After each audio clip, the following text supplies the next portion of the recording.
Salut! En visionnant l'intro de ma vidéo, je me suis rendu compte que je vous avais même pas fait un plan large de la pièce et de la bibliothèque pour que vous ayez un petit peu une vue globale de comment c'est disposé. Donc hop, j'y remédie tout de suite.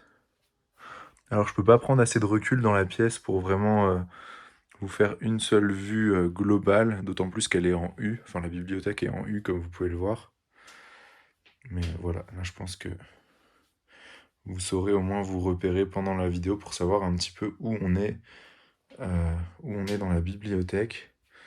Et pour info, donc c'est une bibliothèque sur mesure qui a été faite par un ébéniste sur base de ce que je lui ai demandé. C'est un projet que j'avais en tête depuis pas mal de temps. Et du coup, je suis vraiment content qu'il soit enfin finalisé. Pour ceux qui se souviennent de moi, il y a 1 an et demi, je vous faisais une vidéo de présentation de ma collection. C'était une première partie. Et ça appelait évidemment à une deuxième partie parce que je vous avais présenté dans la première vidéo qu'environ la moitié de ma collection. Finalement, je me suis un petit peu échappé et la deuxième partie n'a jamais vu le jour. Il faut dire que je m'étais lancé dans un projet qui était un petit peu ambitieux par rapport au temps que je pouvais y consacrer, qui consistait en fait à vous pitcher et à vous donner mon avis sur vraiment chacun des titres de ma collection, à l'exception des gros blockbusters. Cette façon de faire, elle s'est avérée extrêmement chronophage en termes d'écriture, parce que j'étais quand même obligé de noter un petit peu mes idées en amont. Et à l'époque, j'avais déjà plus de 200 titres différents dans ma collection. Ça m'a pris tellement de temps pour la première partie que ouais, je me suis un petit peu échappé pour la seconde. Et donc aujourd'hui, j'ai envie de remédier à ça. Ça me paraît être le bon moment et la bonne occasion, d'autant plus que pour ceux qui avaient vu la première vidéo, vous pourrez vous rendre compte derrière moi que j'ai une nouvelle bibliothèque que je viens de recevoir en fait en début de mois. J'ai déménagé toute ma collection et entre-temps aussi, depuis 1 an et demi, cette collection elle est venue un petit peu s'affiner. J'ai des nouvelles séries, je me suis séparé de certaines séries que finalement je ne trouvais pas assez bonnes pour les conserver. Donc ça me paraissait ouais, être la bonne occasion pour vous faire une petite vidéo dans laquelle je vous présente un petit peu l'update de ma collection et de manière peut-être un peu moins ambitieuse, histoire que ça tienne en une seule vidéo et qu'elle ne fasse pas 4 heures pour autant.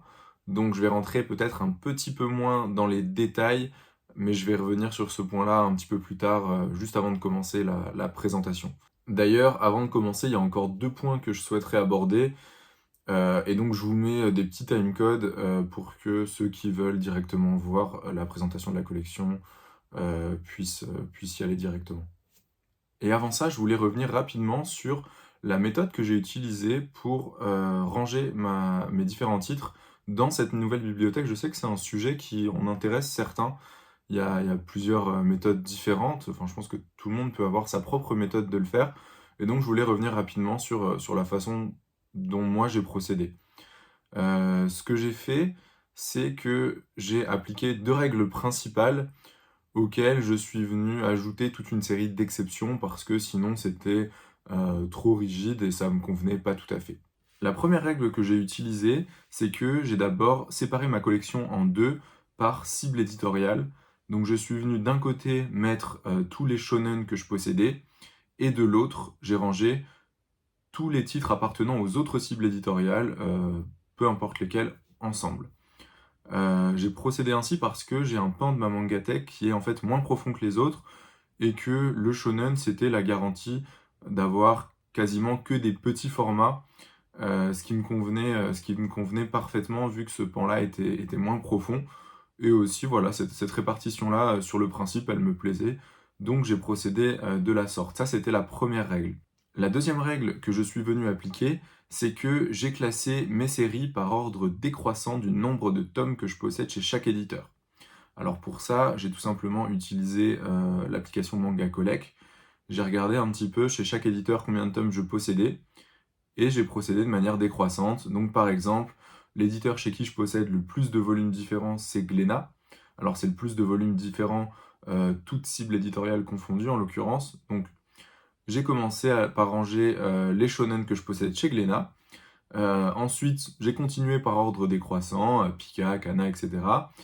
Et c'est seulement une fois que j'ai eu rangé tous les shonen de tous les éditeurs différents que je suis passé aux titres appartenant aux autres cibles éditoriales, donc les seinen, les shoujo, les josei.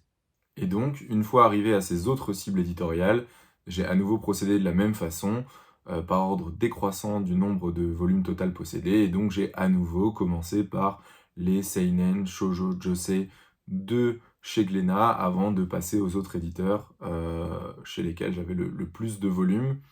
Et ensuite, pour trier entre les différentes séries au sein d'un même éditeur, là, c'est vraiment du feeling pur, il n'y a pas eu d'ordre alphabétique ou quoi que ce soit. Donc ça, c'est pour les 2 règles principales. Et comme je vous l'ai dit, m'en tenir uniquement à ces 2 règles, c'était un petit peu trop rigide, ça correspondait pas exactement à ce que je voulais faire, et donc je suis venu appliquer toute une série d'exceptions à ces 2 règles. La première exception, c'est un petit peu l'exception ultime. Le critère que je veux absolument respecter, c'est que je veux conserver ensemble les séries d'un même auteur. C'est-à-dire que si je possède différentes séries d'un même auteur qui sont soit éditées chez des éditeurs différents, soit qui relèvent de cibles éditoriales différentes, donc par exemple du shonen d'un côté et du seinen, du shoujo, du josei de l'autre, que sais-je, dans ce cas-là, je déroge un petit peu à mes 2 premières règles et je conserve ces titres ensemble. Comment est-ce que je procède? Je vais en fait, déterminer la série qui pour moi est la principale, la plus importante, et je vais venir, ranger tous les titres de cet auteur chez l'éditeur de la série principale. C'est comme ça que je procède dans la majorité des cas, sauf situation particulière. Par exemple, si un éditeur a abandonné en cours de route la série d'un auteur, la série aura beau être plus importante qu'une autre série, je vais pas venir ranger toutes les séries de cet auteur chez l'éditeur qui a abandonné un des titres de l'auteur, par exemple. Après, on a d'autres exceptions assez classiques qui peuvent être dues, par exemple, au format. Par exemple, certains grands formats que je ne peux pas ranger partout dans la bibliothèque parce qu'ils ne rentrent pas forcément. Dans ce cas-là, je procède à quelques ajustements forcément. On peut aussi avoir des exceptions qui sont liées à la charte graphique ou à la fabrication. Par exemple, parmi mes titres de Tezuka, je pense ne posséder que des titres qui sont classifiés en shonen. Pour autant, c'est des livres avec une jolie fabrication que j'avais pas nécessairement envie de ranger dans la section shonen, d'autant plus que c'est aussi des plus gros volumes. Et donc, ces titres-là, par exception, je suis venu les ranger dans le pan de la bibliothèque où on trouve un petit peu plus de seinen, shoujo, josei. Ensuite, en termes d'exceptions, on va avoir un petit peu une catégorie fourre-tout, c'est les exceptions au cas par cas, un petit peu selon mes envies. Par exemple, j'ai un éditeur qui s'appelle Naban, chez qui j'ai plusieurs titres, pas beaucoup, c'est un petit éditeur, et j'avais pas forcément envie de séparer ces titres, donc là je les ai tous conservés ensemble, quand bien même ils n'auraient pas dû être rangés ensemble si je m'en tenais aux 2 premiers critères. Voilà pour ce qui est de la méthode de classement que j'ai appliquée dans cette nouvelle bibliothèque. Si ça peut être utile à qui que ce soit, bah écoutez, ce serait super. N'hésitez pas à me le dire. Maintenant, j'ai conscience que voilà, cette méthode, elle m'est bien propre, elle est assez particulière, donc mais je trouvais ça toujours intéressant de vous le partager dans tous les cas.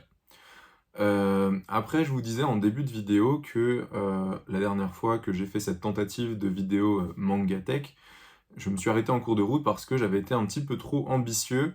Donc je vais essayer d'appliquer une méthode différente cette fois-ci, que je vais rapidement vous expliquer, parce que j'ai pas pour autant envie de faire un pur effet listing et de simplement faire la liste de tous les titres que j'ai sans rien en dire. Je trouve pas ça forcément intéressant.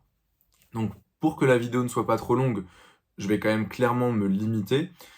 Et si vous voulez, la plus-value, elle va pas forcément être à l'oral. Je vais essayer en fait de vous indiquer pour chaque titre ce que j'en pense avec des petits symboles en bas à droite de l'écran pendant que j'en parle à l'oral en fait.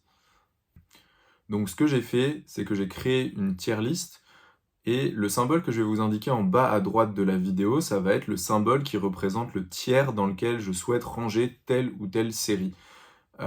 Déjà, c'est pratique pour moi parce que ça va me permettre de pouvoir y réfléchir au moment du montage de la vidéo, parce que sur le tas, je ne saurais pas forcément dans quel tiers je souhaite ranger chaque série. Et aussi, ça va me permettre de le faire, enfin de vous donner en quelque sorte mon avis plus précis ou au moins une hiérarchie un petit peu entre les titres, sans y passer trop de temps à l'oral.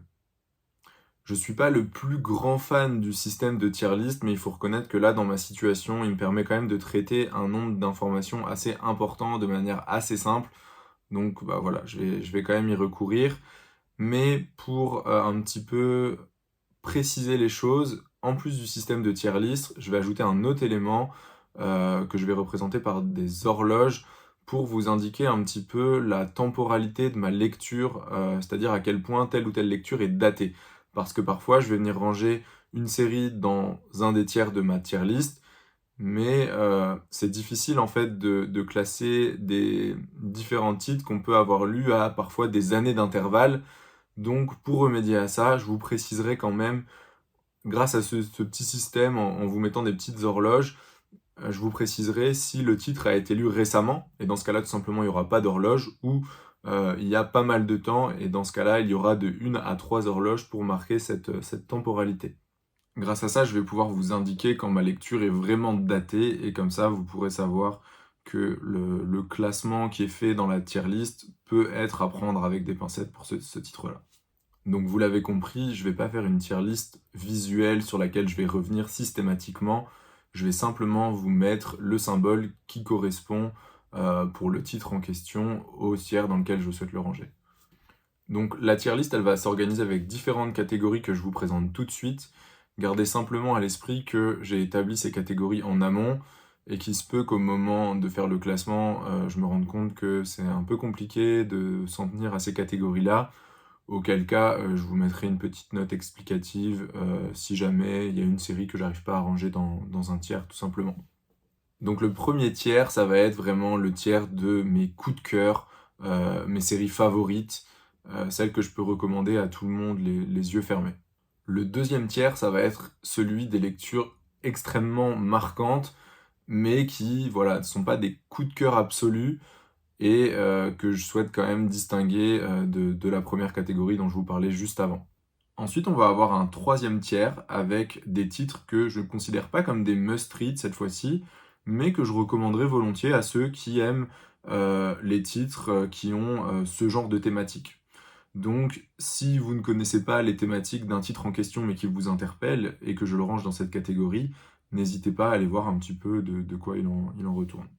Et enfin, on va avoir une dernière catégorie avec les titres que je trouve un petit peu plus dispensables ou qui m'ont lassé et que potentiellement j'hésite à vendre. Alors ce sera pas forcément toujours le cas, mais il faut savoir que j'ai assez peu tendance à garder dans ma collection des titres qui me plaisent moins.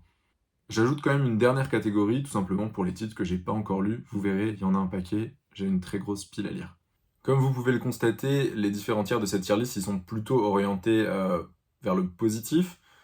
Et c'est parce que, comme je viens de vous le dire, je garde pas tout simplement les titres qui me plaisent plus. Donc vous comprendrez pourquoi cette tier list, elle est assez sympa au niveau des intitulés des catégories. Donc je félicite tous ceux qui ont réussi à se farcir cette très très longue introduction. Désolé, j'ai toujours beaucoup de choses à dire. J'en profite également pour vous rappeler que si je ne suis définitivement pas très actif sur YouTube, en revanche, je suis très actif sur Instagram. Donc si vous avez envie de voir un petit peu quelles sont mes lectures quotidiennes, etc., n'hésitez pas à aller me suivre sur Instagram parce que bah, je fais des reviews, tome après tome, de quasiment toutes mes lectures. Donc voilà. Et donc on commence par les shonen de chez Glénat, avec quelques guidebooks de One Piece et les 104 tomes actuellement sortis. One Piece, c'est une série qui, malgré le fait que j'ai énormément diversifié mes lectures, reste très importante pour moi. Je pense que c'est le shonen des années 2000 qui restera toujours dans mon cœur, quoi, avec Hunter x Hunter. En dessous, on a l'intégrale en 42 volumes de Dragon Ball, série qui est beaucoup moins importante à mes yeux. Ensuite, on a 2 BD, Les Indes Fourmes et Okahe, sachant que j'ai pas encore lu Okahe et que j'ai beaucoup aimé Les Indes Fourmes. Et le recueil d'illustrations d'Hiromu Arakawa sur Fullmetal Alchemist. Toujours chez Glénat, on a l'intégrale en 8 tomes de Samurai Usagi, un petit shonen méconnu du Shonen Jump du début des années 2000, que j'avais bien aimé à l'époque. Maintenant, si je le relisais, je ne sais pas s'il resterait dans ma collection, il faudra que je trouve le temps de le faire. Ensuite, on a l'intégrale en 37 volumes d'Ice Shield 21, série que je n'ai pas lue, mais dont j'avais adoré l'anime à l'époque, une époque où je regardais pas mal d'animés de sport, Major en tête. On a un guidebook de Bleach que j'ai pour une raison totalement inconnue, je pense qu'il faudrait que je m'en sépare. Ensuite, on a un autre shonen que j'aime beaucoup chez Glénat.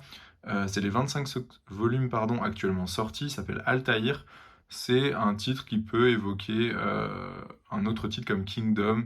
Voilà, c'est un titre sur des conquêtes militaires dans une Turquie un petit peu romancée d'époque. Et franchement, c'est un titre que moi j'aime vraiment bien. Ensuite, on a les 4 volumes actuellement sortis pour le shonen français Orion, titre qui m'avait bien plu à ses débuts. Malheureusement, le rythme de parution est affreux. Ensuite, on a le premier volume, on passe chez Kana cette fois-ci, on a le premier volume de Muyo et Roji, qui est un vieux titre que j'avais lu il y a extrêmement longtemps, et je le garde vraiment comme un petit rappel que quand même ça avait l'air assez intéressant et qu'un jour il faudra peut-être que je m'y plonge. Toujours chez Kana, on passe à l'intégrale en 25 volumes du shonen Noura, le Seigneur des Yokai, titre dont j'avais beaucoup aimé l'anime à l'époque et que j'ai relu en manga. Voilà, c'est un shonen classique, c'est pas une, comment dire, c'est pas un grand titre, mais si vous aimez les yokai, c'est un bon petit shonen assez solide. On passe ensuite à un autre shonen de chez Kana qui s'appelle Tenjin, c'est l'intégrale en 14 volumes titre dont j'avais beaucoup d'attentes et qui, voilà, c'est un bon titre, mais ça n'a pas totalement comblé les attentes que je pouvais avoir, qui étaient assez élevées, il faut le dire. Ensuite, on a les 5 volumes actuellement sortis d'un shonen assez récent qui s'appelle Diamond in the Rough. Petit shonen sympathique, voilà, pareil, on est dans du très classique. J'attends un petit peu de voir ce que ça va donner. Et on a ensuite Mary Grave, l'intégrale pardon, en 5 tomes, série qui a été stoppée au Japon. Je pense qu'elle était prépubliée dans le Shonen Jump, mais je suis pas certain, il faudrait que je vérifie. C'est clairement un titre qui a été stoppé, donc la fin est juste affreuse. Mais celui-ci, à l'époque, je sais pas, il avait un petit côté nostalgique qui m'avait vraiment beaucoup plu. Et donc, j'ai pas prévu de m'en séparer. Il faudrait que je le relise, mais j'avais vraiment bien aimé à l'époque. Toujours chez Kana, on passe à un très gros morceau et je suis très fier d'en être venu à bout, alors pas en termes de lecture, mais au moins en termes d'achat. C'est l'intégrale en 77 volumes de Gintama. Alors je me permets de dire intégrale, il me manque un ou deux volumes dans le lot qu'il faut que je prenne. Mais voilà, Gintama, c'est un titre que j'adore, quoi, qui me fait vraiment marrer et que je prévois de lire assez lentement, on va dire un petit volume par-ci, par-là. En dessous, on a ce qui est peut-être mon shonen classique favori avec One Piece, donc l'intégrale en 37 volumes d'Hunter x Hunter. À nouveau, je dis intégrale et c'est un petit abus de langage parce que il s'avère que j'ai apparemment oublié d'acheter un ou deux tomes, mais bon, vous m'en voudrez pas parce que c'est des tomes que j'avais déjà lus à l'époque sur Manga Plus et voilà, de toute façon maintenant le rythme de parution est tellement affreux que voilà, c'est pas très important, je peux prendre le temps de les compléter. Du même auteur, donc Yoshihiro Togashi, on a Level E, l'intégrale en 3 tomes, série qui est sortie entre Yu Yu Hakusho et Hunter x Hunter. Yu Yu Hakusho, je ne l'ai pas, mais voilà, une fois qu'il y aura une édition digne de ce nom, c'est une série que je prendrai pour sûr, parce qu'il faut savoir que c'est une série très importante à mes yeux, étant donné que je pense que c'est vraiment l'anime de Yu Yu Hakusho qui, à l'époque, m'a fait rentrer pour de vrai et définitivement dans le manga. En dessous, on passe cette fois-ci de Pika à Kana avec un auteur que j'aime beaucoup qui s'appelle Takahiko Arai. Donc j'ai deux titres de chez lui publiés chez Pika. On a Arago, le plus anecdotique des deux, et on a Daren-chan, un super shonen, une quête initiatique superbement menée, un titre que j'adore vraiment. Les tomes sont pas en très bon état comme vous pouvez le voir. Mais parce que c'est un titre que j'ai depuis longtemps et que j'ai complété en occasion. Quand je le trouvais, il cote assez maintenant, mais c'est vraiment un titre que j'aime énormément. Et à côté du même auteur, on a Les Misérables, cette fois-ci publié chez Kurokawa, et c'est un seinen, mais voilà, je l'ai rangé avec Daren-chan. C'est l'intégrale en 8 volumes, et c'est aussi une très bonne lecture que j'ai fait beaucoup plus récemment et qui m'a bien plu.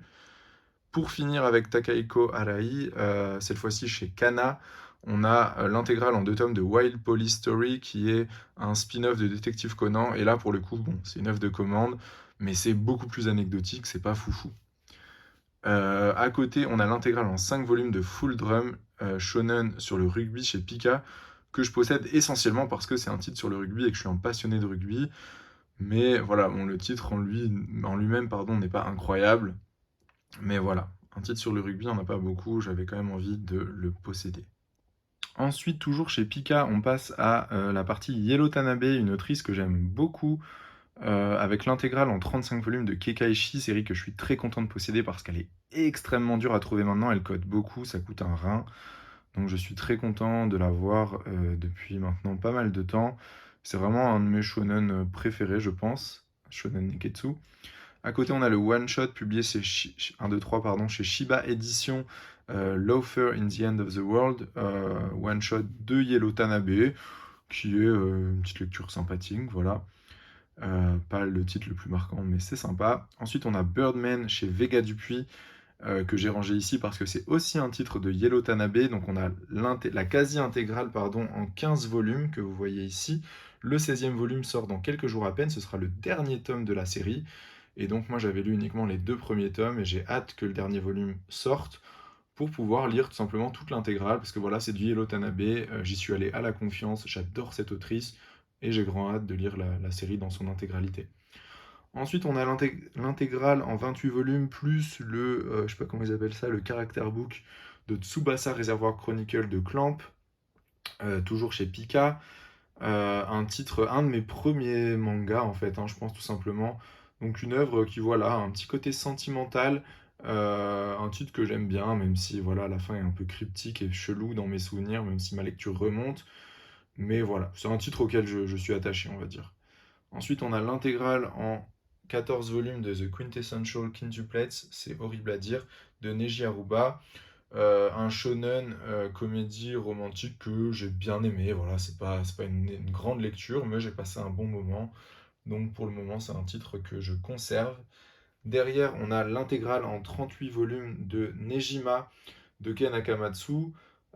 Titre que, pareil, voilà, j'ai découvert très jeune et on pourrait le critiquer aujourd'hui. Clairement, il y a plein de choses qui vont pas, je pense, dans Nejima, mais je trouve quand même que c'est un shonen qui reste assez solide et c'est un titre auquel je suis attaché. Voilà, donc c'est un titre que je conserve. En dessous, on passe à la série Jojo.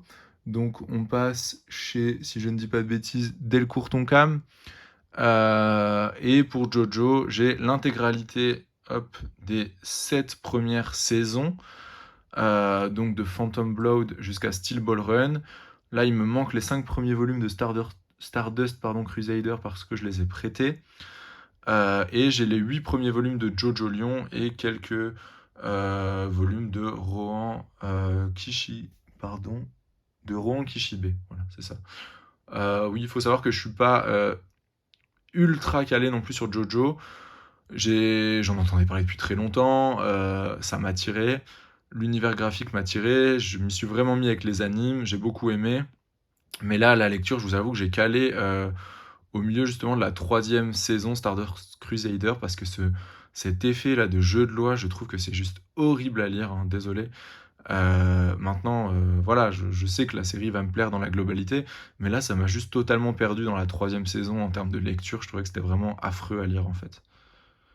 Et on a un volume spécial d'un livre un petit peu informatif sur Jojo que j'ai acheté un petit peu pour la collection, mais que je n'ai pas lu.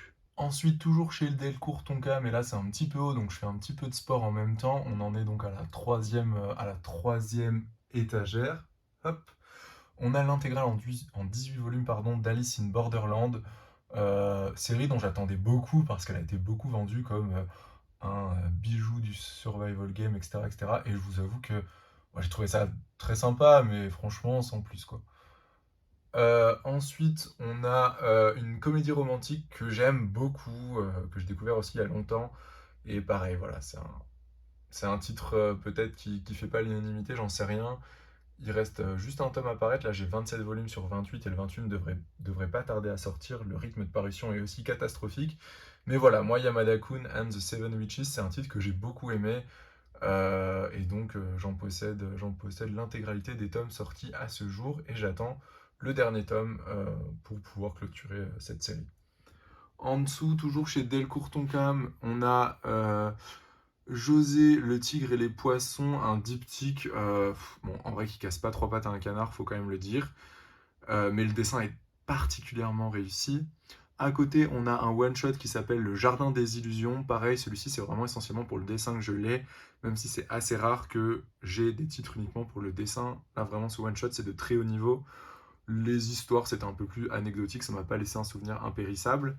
Ensuite, dans la perfecte de Hikaru no Go, donc on passe aux œuvres de Takeshi Obata au dessin. Donc ici au scénario, c'est Yumi Ota et non pas Tsugumi Oba. Donc voilà, Hikaru no Go, c'est un titre que j'ai tellement aimé en anime à l'époque. Bon, pareil, ça remonte à une quinzaine d'années, je pense maintenant. Le moment où je les ai regardés, hein, je veux dire. Donc la perfecte est magnifique, je la voulais dans ma collection et il faut que je la complète parce que là j'ai que 10 tomes sur les, je sais pas, ça fait 19 tomes au total, je crois que le dernier tome est sorti récemment. Ensuite on a l'intégrale en 20 volumes de Bakuman. Il faut savoir que je suis pas trop fan en fait des œuvres de Tsugumi Oba. Bakuman, je pense que c'est ma préférée. Voilà, j'aime encore bien Obata au dessin sans être un immense fan non plus, mais voilà, c'est tout ce que j'ai d'eux. Et ce que je préfère, c'est clairement Hikaru no Go, là où Tsugumi Oba n'est pas au scénario. Ensuite, on a l'intégrale en 7 volumes de A Silent Voice, série qu'il faudrait que je relise, ça date un petit peu, mais que voilà, j'avais bien aimé à l'époque. Et je possédais aussi l'autre série de l'autrice. Alors, j'ai un gros trou de mémoire. Euh, ouais, le titre me revient pas, je vous l'écrirai dans la vidéo. Je le possédais, je l'ai suivi longtemps et finalement j'ai fini par drop et par vendre la série parce que voilà, ça m'intéressait plus tant que ça. Après, et donc là on est passé chez Kiyun, hein, pardon. Ensuite chez Kiyun on a les 8 tomes actuellement sortis de Frieren. Voilà, série que j'adore, il a fallu arriver au quatrième tome pour que je sois 100% convaincu. Avant j'avais encore quelques doutes, mais depuis c'est juste un immense kiff. Voilà, j'adore Frieren. Ensuite, on a l'intégrale en 9 volumes de Isabella Bird, titre que j'ai pas encore lu. Alors je dis l'intégrale, pardon, c'est l'intégrale des tomes sortis à ce jour, hein, la série est toujours en cours. Et donc il s'agit d'un titre que j'ai pas encore lu, mais dont je suis absolument certain qu'il va me plaire parce qu'on est sur du tranche de vie, avec un peu d'historique et de voyage, c'est vraiment tout ce que j'aime en vrai, hein. Donc ça c'est clairement un titre que je vais dévorer quand je vais m'y mettre. Ensuite, toujours chez Kiyun, on passe à l'intégrale en 18 volumes, plus le volume 18 plus 1 de Barakamon, Slice of Life, que j'adore, vraiment. Lui, c'est un seinen, je pense qu'il est classé en seinen de base, mais je l'ai rangé ici parce que, voilà, Slice of Life, c'est du shonen, ça m'allait bien de le ranger ici en termes de disposition, donc voilà. Slice of Life, c'est l'autre œuvre de Satsuki Yoshino, donc l'auteur de Barakamon, l'autrice d'ailleurs de Barakamon, je pense. Slice of Life, j'ai lu uniquement le premier tome pour le moment, mais les tomes 2 et 3, enfin le troisième tome vient de sortir, je vais relire l'intégrale. Barakamon, ouais, c'est vraiment un Slice of Life que j'aime énormément. Ça, c'est pas censé être ici, ça viendra plus tard, pardon. Toujours chez Kiyun, on passe aux 35 volumes actuellement sortis de My Hero Academia, qui est un de mes shonen neketsu récents préférés. Bon, plus si récent que ça, vous me direz, mais j'ai aussi prêté les 5 premiers volumes, donc c'est pour ça qu'ils sont pas présents là dans ma collection. C'est un titre que j'aime beaucoup, je trouve qu'il se bonifie énormément avec le temps, vraiment. Là, depuis quasiment une dizaine de volumes, c'est extrêmement solide, et avant, c'était déjà assez sympa. Ensuite, on a Maggie, l'intégrale, cette fois-ci on passe chez Kurokawa, pardon, on a Maggie, l'intégrale en 37 volumes, série que j'ai beaucoup aimé à l'époque. J'avais lu la fin en scan, je l'avoue, et donc ça date énormément et je m'en rappelle plus et j'aimerais bien relire l'intégrale, mais voilà, 37 volumes, ça se fait pas comme ça non plus, mais c'est un titre que j'avais beaucoup aimé. De Shinobu Otaka. D'ailleurs, j'avais lu Orient également de l'autrice parce que pour moi c'était une valeur sûre. Et Orient, j'avais trouvé les 2 premiers tomes ou le premier tome, je sais plus ce que j'ai lu, juste affreux. Il paraît que ça se bonifie ensuite et que maintenant on est au tome, je crois, 16-17, a priori ça a l'air d'être pas mal, donc dites-moi si je rate quelque chose. Mais le début d'Orient c'était tellement catastrophique que clairement j'ai drop. Ensuite, hop, on passe aux 15 volumes actuellement sortis de Yotsubae chez Kurokawa, donc ça c'est du pur slice of life. J'ai pas tout lu encore.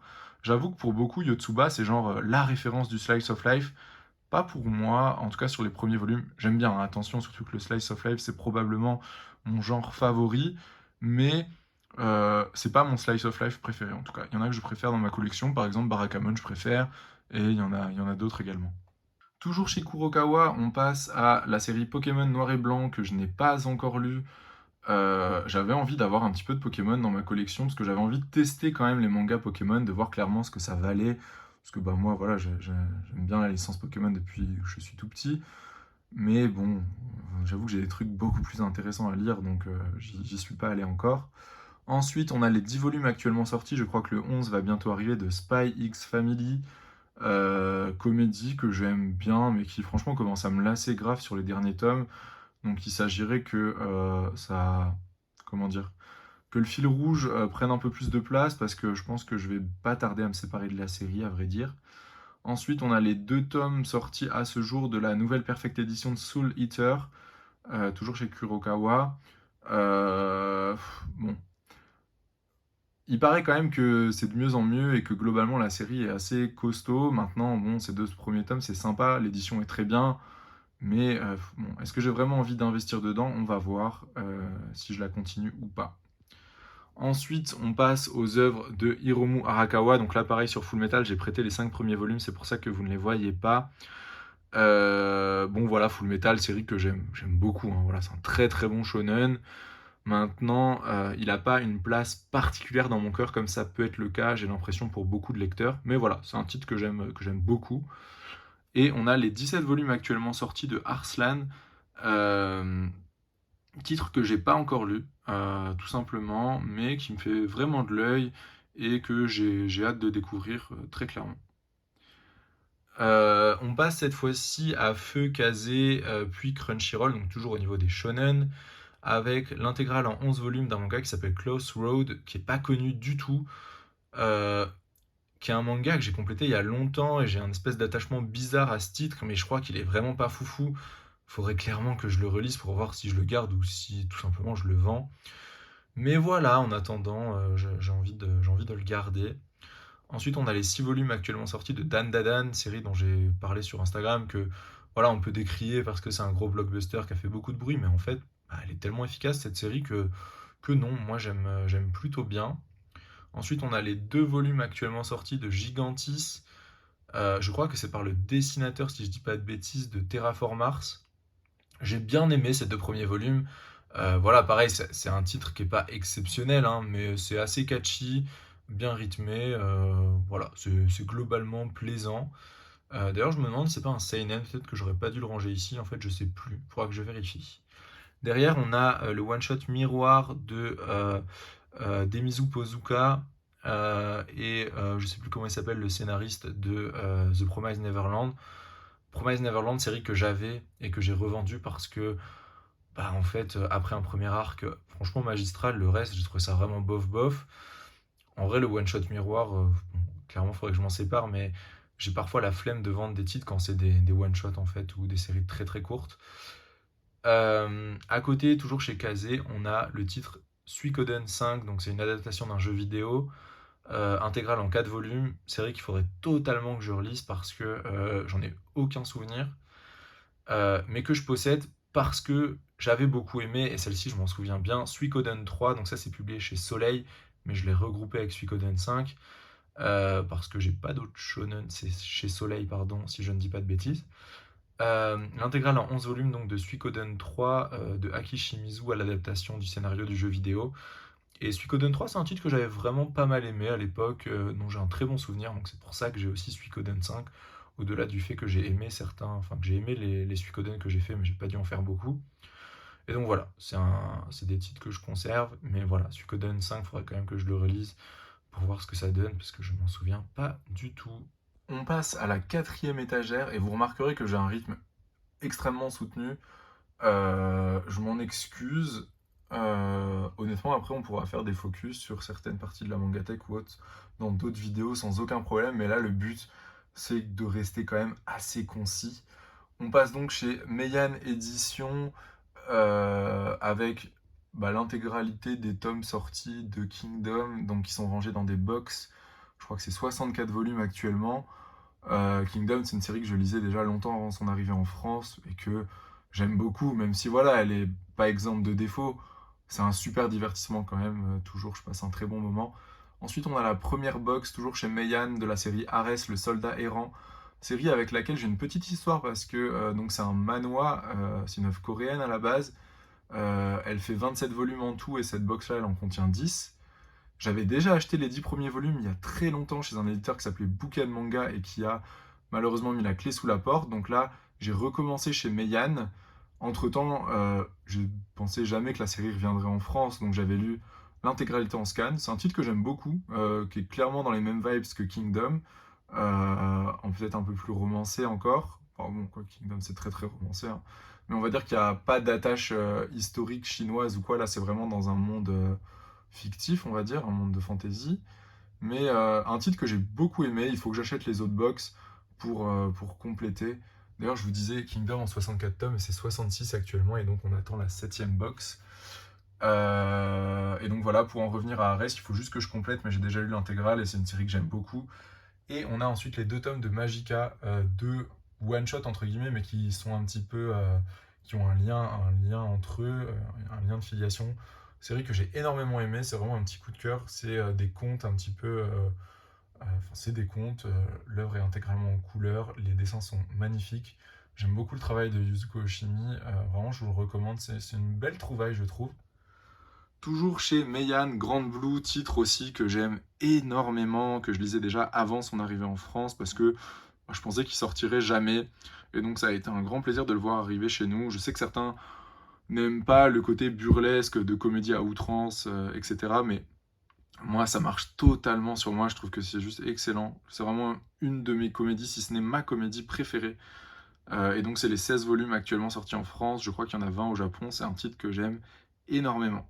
On passe ensuite aux œuvres de mon auteur favori parmi tous, Kazuhiro Fujita. Voilà, auteur dont je suis tout simplement tombé amoureux. J'aime énormément ses œuvres, donc je les ai classées chez Meian parce que j'aurais pu aussi classer chez Kiyun, hein, qui fait un bon boulot sur les œuvres du Black Museum. Et voilà, Meian a fait un tel taf sur la réédition de Karakuri Circus que je les ai rangés chez Meian. En tout cas, pas chez Kazé. Voilà, même s'ils sont allés au bout, donc déjà c'est pas si mal, mais voilà, vu le peu de visibilité qu'ils ont donné à Moonlight Act, série qui est pourtant excellente, j'ai rangé ça chez Meian. Donc on a l'intégrale en 29 volumes de Moonlight Act, que j'adore, qui a été mon premier contact avec l'auteur, qui est une série, voilà, un de mes shonen préférés, probablement une série de mon top 10, une série que j'aime énormément, tout simplement. Ensuite, on a les one-shots du Black Museum Springald, enfin pardon, je dis one-shots pour Springald. Ghost and Lady, c'est un diptyque. Deux excellentes lectures. Ghost and Lady, bien au-dessus quand même, mais Springald reste une très bonne lecture aussi. Titre que j'aime énormément. Titre au pluriel, hein, vraiment la série du Black Museum, j'aime beaucoup. L'édition est très sympa, même s'il a pris un petit coup de vieux chez moi, mais ça c'est probablement ma faute. Et je sais qu'il y a une nouvelle un nouveau titre du Black Museum qui est sorti au Japon, et j'ai très bon espoir que Kiyun le sorte à l'occasion. D'ailleurs, c'est du seinen, les Black Museum, mais voilà, c'est rangé en shonen avec les autres titres de Fujita. On passe à Karakuri Circus, pardon. Voilà, que dire sur Karakuri Circus. Alors, j'avais lu une petite moitié en scan à l'époque, parce que pareil, c'est une série que je pensais plus jamais revoir arriver en France. J'ai énormément aimé à tel point que je me suis dit, mais non, mais lis pas ça en scan comme en loose day. Enfin, ça, la série est beaucoup trop bien pour ça. Et puis Meian arrivait quasiment au même moment avec l'annonce de la réédition. Et donc là, actuellement, je laisse la série avancer et je lirai l'intégrale une fois que tout sera sorti, mais j'ai très très très très hâte de la lire. Et là, ensuite, on a un petit artbook hop de Kazuhiro Fujita qui est superbe, une pièce assez dure à trouver, qui est sortie il y a des années et des années au Japon pour les 20 ans de la carrière de Kazuhiro Fujita, si je dis pas de bêtises. C'est vraiment une très très belle pièce que je pourrais vous montrer plus en détail si vous le souhaitez. Voilà, donc ça c'est ma collection Kazuhiro Fujita, sachant que Subutei a été annoncé chez Mangetsu, et ce sera mon premier titre de chez Mangetsu, parce que dès qu'il sort, je l'achète.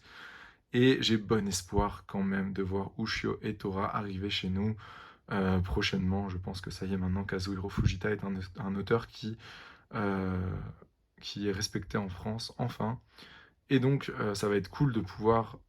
Ouais, je m'avance un peu, mais je pense quand même que Ushio et Tora arrivera, et ça va être cool de pouvoir avoir l'intégralité des séries de Fujita en France.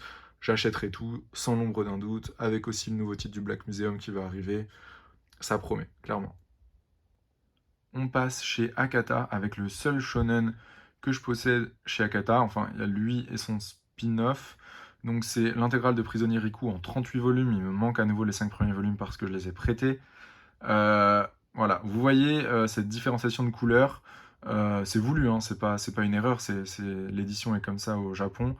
Vous avez deux parties là en fait. La première jusqu'au tome 22 et ensuite la seconde du tome 23 au tome 38. La première, c'est une masterclass. Voilà, j'aime pas du tout ce mot, je sais pas pourquoi je le dis, pardon. Mais la première, elle est brillante. La deuxième, elle est quand même moins bien. Dans sa globalité, ça reste une œuvre que je conseille très chaudement. C'est un très bon shonen. Mais voilà quoi. En vrai, si la série avait fait 22 tomes, on serait pas loin d'être sur un de mes shonen préférés. C'était excellent cette première partie. C'était vraiment trop trop bien. Dommage que la deuxième parte un peu dans la surenchère et soit moins qualitative. Et ensuite, on a le Diptyque Boss Renoma, donc qui est un spin-off de Prisonnier Riku, qui est une bonne petite lecture pour compléter la série. On passe chez Casterman avec mon seul shonen, je pense, de chez Casterman, qui est Skywars, intégrale en 8 tomes, c'est série de Han Dong-shik, je sais pas si je le prononce bien, mais voilà. Auteur qui a une petite réputation quand même, et Skywars, c'était une bonne lecture, voilà, assez récente. J'ai bien aimé, c'est pas une tuerie absolue, mais j'ai passé un bon moment. Le dessin est très très beau, le chara-design est très très beau, avec un style très caractéristique, très propre à l'auteur. Voilà, c'est vraiment une bonne petite lecture. Ensuite, on passe à mon seul shonen de chez Doki Doki. Et quel shonen, j'ai envie de dire. Alors, le volume extra est au milieu, je sais pas pourquoi, il va falloir que je remette ça. Donc, c'est l'intégrale en 29 volumes, plus le volume extra de Full Ahead Coco, un grand shonen d'aventure et de piraterie.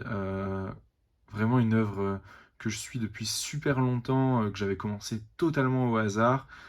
Et voilà, c'était juste trop bien. Donc en fait, j'ai complété. Et c'est le genre, un petit peu comme Darren Chan par exemple, dont je vous parlais avant. C'est typiquement le genre d'œuvre dont je suis trop content d'être venu à bout. Aujourd'hui, c'est très dur de la trouver. Et moi, c'est juste une de mes références shonen, un titre que j'adore. Il y a une suite au Japon qui s'appelle Rose quelque chose, qui je pense verra jamais le jour en France. Mais en attendant, je suis très content d'avoir Full Head Coco. L'auteur a sorti d'autres titres en France, Damons, je crois que je n'ai pas, et Dragon Seekers, qui est juste nul à chier, il faut le dire, mais Full Head Coco, c'est trop bien, quoi. Ensuite, on passe à Nobi Nobi avec les 18 volumes sortis à ce jour de Hiruma à l'école des démons. Et alors ça, c'est mon petit bonbon, quoi. C'est vraiment une série qui paye pas de mine. C'est tout gentil, hein, on va pas se mentir. Hein. Si vous avez un problème avec ça, ça vous plaira pas. Mais franchement, quel bon moment je passe à chaque fois. C'est vraiment mon petit shonen bonbon, quoi. Quand j'achète un nouveau tome d'Iruma, c'est la première série que je lis, quand bien même j'ai potentiellement des gros titres hyper solides à côté. Je passe tellement un bon moment avec Iruma. Vraiment une série que j'adore et que je continue à adorer. Ça mange pas, enfin ça paye pas de mine, pardon, je m'en mêle les pinceaux, ça paye pas de mine, mais franchement c'est trop bien quoi. Vraiment l'autrice Osamu Nishi fait un taf super quali je trouve sur Iruma à l'école des démons. Ensuite, toujours chez Nobi Nobi, on passe à l'ensemble des volumes sortis à ce jour pour Flying Witch, série qui est toujours en cours et malheureusement maintenant voilà on a rattrapé le Japon depuis longtemps, on n'a plus qu'un volume par an. Et là, alors ça pourra vous étonner, c'est pas une série qui a une réputation incroyable, enfin voilà, on n'entend pas beaucoup parler, mais on est sur un de mes tranches de vie préférées, quoi. C'est vraiment un titre que j'adore, c'est un mélange de tranches de vie et de fantasy, de fantastique plutôt, pardon, je pense que je mélange toujours les deux, c'est trop bien, quoi. C'est juste chill à souhait, c'est en gros des sorcières au Japon, mais c'est tout gentil, ça fait du bien en fait, tout simplement. Série que j'aime beaucoup. Ensuite, on a le premier tome du Château solitaire dans le miroir. C'est une adaptation d'un roman à succès très récente. Il y a le premier tome qui vient de sortir que j'ai vraiment bien aimé. Au dessin, c'est le dessinateur de... euh, j'ai un gros trou de mémoire. Comment ça s'appelle? Je vous mettrai le nom. Il vient dans ma collection en fait après. D'ailleurs, j'aurais dû les réunir. Voilà, petite erreur de ma part, je vais les réunir après cette vidéo. Et donc voilà, je vous en parlerai quand je tomberai dessus tout à l'heure. Au dessin. Ah voilà, c'est l'auteur et dessinateur de Evil Heart qui cette fois-ci a l'adaptation du roman Le Château solitaire dans le miroir. Evil Heart, c'est un titre que j'aime beaucoup dont je vous parlerai après. Et j'ai bien aimé ce premier volume. Après, on a le One Shot, toujours chez Nobi Nobi, Sahara, le Samouraï aux fleurs. Bon, là, c'est assez anecdotique, on va pas se mentir, mais il y avait de bonnes petites trouvailles. C'est un One Shot, ça paye pas, enfin, ça mange pas de pain cette fois-ci. C'est ça que j'avais envie de dire. Celui-là, je le conserve dans ma collection. Voilà, c'est un titre que j'aime bien. Ensuite, on a Star Wars Leia, le premier volume. Alors, petit craquage de ma part, je sais pas pourquoi, j'avais envie de découvrir un peu de Star Wars parce qu'en fait, j'ai jamais vu les Star Wars, etc. Et je me suis dit pourquoi pas le découvrir en manga, puisqu'après tout, c'est mon médium favori. Et j'ai pas détesté ce volume 1, mais je pense pas continuer pour autant. C'est probablement une série que je vendrai. À voir. On va voir. Toujours chez Nobi Nobi, on a Boken Shonen, un one-shot, enfin plutôt un recueil d'histoires courtes de Mitsuru Adachi, grand auteur de qui je n'ai jamais lu d'autres œuvres. Boken Shonen, du coup, bah, j'ai bien aimé, mais sans plus. Je pense que voilà, on l'aime plus, à mon avis, quand on connaît très bien l'auteur et l'ensemble de ses codes et de sa façon de procéder. Il faudrait que je lise d'autres titres de Mitsuru Adachi, hein, très clairement. J'adore en plus les romans sportifs, donc voilà. Mais Boken Shonen, ça m'a un peu fait ni chaud ni froid. Ensuite, on a un vieux volume d'Astro Boy que je dois posséder depuis plus de 15 ans, je pense. C'est une vieille édition de Panini, je saurais même pas vous en dire plus, honnêtement. Je pense pas que ce soit l'histoire originale d'Astro Boy, en fait, j'en sais rien. Voilà. Et ensuite, chez Ototo, on a le volume 1 de Tower of God, webtoon que j'adore. C'est clairement mon webtoon préféré.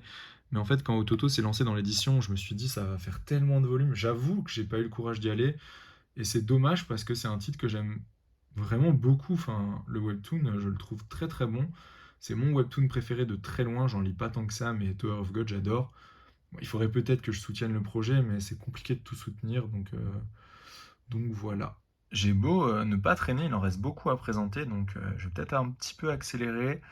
On a là, on passe chez Noévé Graphics, donc on a les 5 volumes sortis actuellement de Welcome to the Ballroom. Euh, Série que j'aime bien, pas exemple de défaut, mais je passe quand même un bon moment grâce au dynamisme assez fou du dessin notamment. Ensuite, on a les 2 volumes qui viennent de sortir de Capeta, de Masahito Soda. Petite erreur à nouveau de classement de ma part parce que j'ai une autre œuvre de l'auteur qui s'appelle Subaru dont je vous parlerai plus tard. J'aurais dû les regrouper. Mais en fait, je viens d'acheter Capeta et je viens de le ranger à l'instant et j'ai pas fait gaffe. Et donc Capeta, voilà, série que j'ai envie de découvrir parce que apparemment c'est très bien et que même si j'ai pas encore lu Subaru non plus, il a une telle réputation ce titre que voilà, je pense que l'auteur est un auteur à suivre. Ensuite, on a les 4 volumes dans la collection XS de Elegant Yokai Apartment Life. C'est mon seul titre de cette collection, je le trouve très bien. Comme Flying Witch, c'est un petit mélange entre Slice of Life et fantasy, fantastique. Je mélange les deux, vous retiendrez le bon terme. Euh, voilà, c'est une bonne petite série, dommage que le rythme de parution soit catastrophique. Ensuite, on a High Score Girl, l'intégrale en 10 volumes chez Mana Books, très bon titre que j'aime beaucoup, sur le rétro gaming, avec une petite romance qui est très saine, très juste, très bien écrite. C'est mignon comme tout, j'adore ce titre. Ensuite, on passe enfin au Seinen et donc on retourne chez Glénat avec les 41 volumes sortis de Berserk, série que je n'ai pas lue, oui ça peut vous choquer. En fait, le rythme de parution n'était pas fou, du vivant de Miura, donc bah, je m'étais dit, voilà, Berserk c'est clairement un titre que je lirai un jour, évidemment, mais c'est pas pressant, j'ai 500, 600 volumes dans ma pile à lire. Donc voilà, j'avais pas Berserk, au décès de Miura, j'ai quand même acheté les volumes parce que bah, voilà, je me suis dit qu'il n'y aurait jamais de suite, mais je voulais quand même posséder ce qui existait de Berserk pour le lire, tout simplement, ce grand classique de la Dark Fantasy. Et donc voilà, maintenant c'est dans ma pile à lire, il faut que je m'y mette, je sais que je vais passer un bon moment, voilà voilà quoi. Ensuite, toujours chez Glénat, on a l'intégrale en 4 volumes de L'Oiseau d'or de Caïnis, pardon. Bonne petite série que j'ai bien aimée. On a les 11 volumes sortis à ce jour de l'Ère des Cristaux que je n'ai pas encore lu et qu'il faut que je découvre. On a les 8 volumes sortis à ce jour de Réimp, une bonne petite série qui paye pas de mine sur le monde de l'édition, mais qui est vraiment pas trop mal. C'est bien explicatif, c'est un bon titre, c'est assez solide en vrai. Ensuite, il est classé en seinen, mais c'est un shoujo. On a les 21 volumes de Les Enfants de la Baleine, série que j'ai pas lu depuis un bail, mais dont j'avais tellement aimé les débuts que j'ai continué à l'acheter aveuglément. Et je pense que maintenant on en est bientôt à la fin, et j'ai hâte qu'elle se termine parce que ce sera l'occasion d'en lire l'intégrale. Toujours chez Glénat, et c'est épuisant de lever les bras comme ça, je vous le cache pas, on a l'intégrale de Blue Giant et de Blue Giant Supreme, les 10 et 11 volumes qui sont sortis en attendant Blue Giant Explorer, qui malheureusement a été repoussé, mais ne devrait plus trop tarder maintenant. Euh, Coup de cœur absolu, Shinichi Ishizuka, j'adore, il faut vraiment que je mette la main sur Vertical. Voilà. Excellent, excellent, excellent titre que je ne peux que vous recommander. Si je devais faire un top actuellement, ce serait probablement mon top 3, mon troisième titre, donc j'adore Blue Giant, c'est juste génial. À côté, on a les 4 volumes actuellement sortis de Full Night, série que j'ai beaucoup aimé également. Vraiment une belle réussite pour le moment. J'espère que ça va continuer avec ce même niveau. Ici, on a le one-shot Le Goût d'Emma de Kan Takahama chez euh, les Arènes BD. Ouais, c'est ça. J'adore Kan Takahama, j'adore Le Goût d'Emma. J'ai plein d'autres œuvres de l'autrice, mais voilà. Malheureusement, ce format ne rentrait pas avec les autres œuvres de l'autrice. Elles sont pas très loin, je vais y venir un tout petit peu plus tard. Le Goût d'Emma, c'est vraiment un de mes préférés. C'est un titre très très intéressant. Alors elle est juste au dessin et au scénario, on a Emmanuel Maisonneuve. Je rentre pas plus dans les détails, mais c'est trop bien, je vous le recommande chaudement. Hop. Ensuite, on a un shoujo, La sorcière aux champignons, que j'ai bien aimé, c'est vraiment un bon titre. Il faut que je lise le volume 4 que j'ai pas encore lu, mais j'ai beaucoup aimé les 3 premiers. Ensuite, on a le diptyque Dédale chez Nobi Nobi, qui est ici parce que je sais pas. Parce que j'avais de la place à cet endroit-là, tout simplement. Donc il est entre les Glénats, voilà, c'est pas bien. Bon diptyque que j'avais beaucoup aimé à l'époque, il faudrait quand même que je le relise parce que c'est une lecture un petit peu datée. Ensuite, on a le diptyque Mermaid Saga de Rumiko Takahashi, la grande Rumiko Takahashi. Donc je possède quasiment pas d'œuvre en fait, là j'ai juste le premier volume de Ranma 1/2. J'ai adoré Mermaid Saga. Je pense que j'aimerais un peu moins ses autres œuvres, mais Mermaid Saga j'ai vraiment adoré. Et ensuite on passe donc aux œuvres de Kan Takahama avec l'intégrale en 6 volumes de La Lanterne de Nyx. Les 2 volumes actuellement sortis sur 3 ou 4 prévus, je crois, de Les Saisons d'Ogishima. Ensuite, on a le one-shot Le Dernier Envol du Papillon, le one-shot Tokyo Amour et Liberté, le one-shot Invincible et le one-shot L'Eau Amère. Voilà, j'adore Kan Takahama, j'adore tous ces titres, principalement La Lanterne de Nyx, qui a été un immense coup de cœur, mais tout ce qu'elle a, non pas tout ce qu'elle a fait, mais tout ce que je possède d'elle, je l'adore, vraiment, je vous le recommande très très chaudement. Si vous connaissez pas Kan Takahama, bah, franchement, découvrez-la, ça vaut le détour, c'est super bien. On en a fini maintenant avec Glénat et on passe donc chez Kana, avec l'anthologie de Jun Mayuzuki, ma seule œuvre de l'autrice que j'ai bien aimée. Ensuite, on a les 16 volumes sortis à ce jour de Atom The Beginning. C'est un genre de préquel récent à Astro Boy.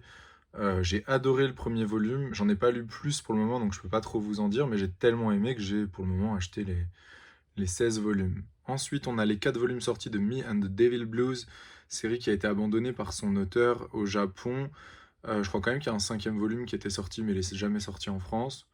C'est une série assez intéressante.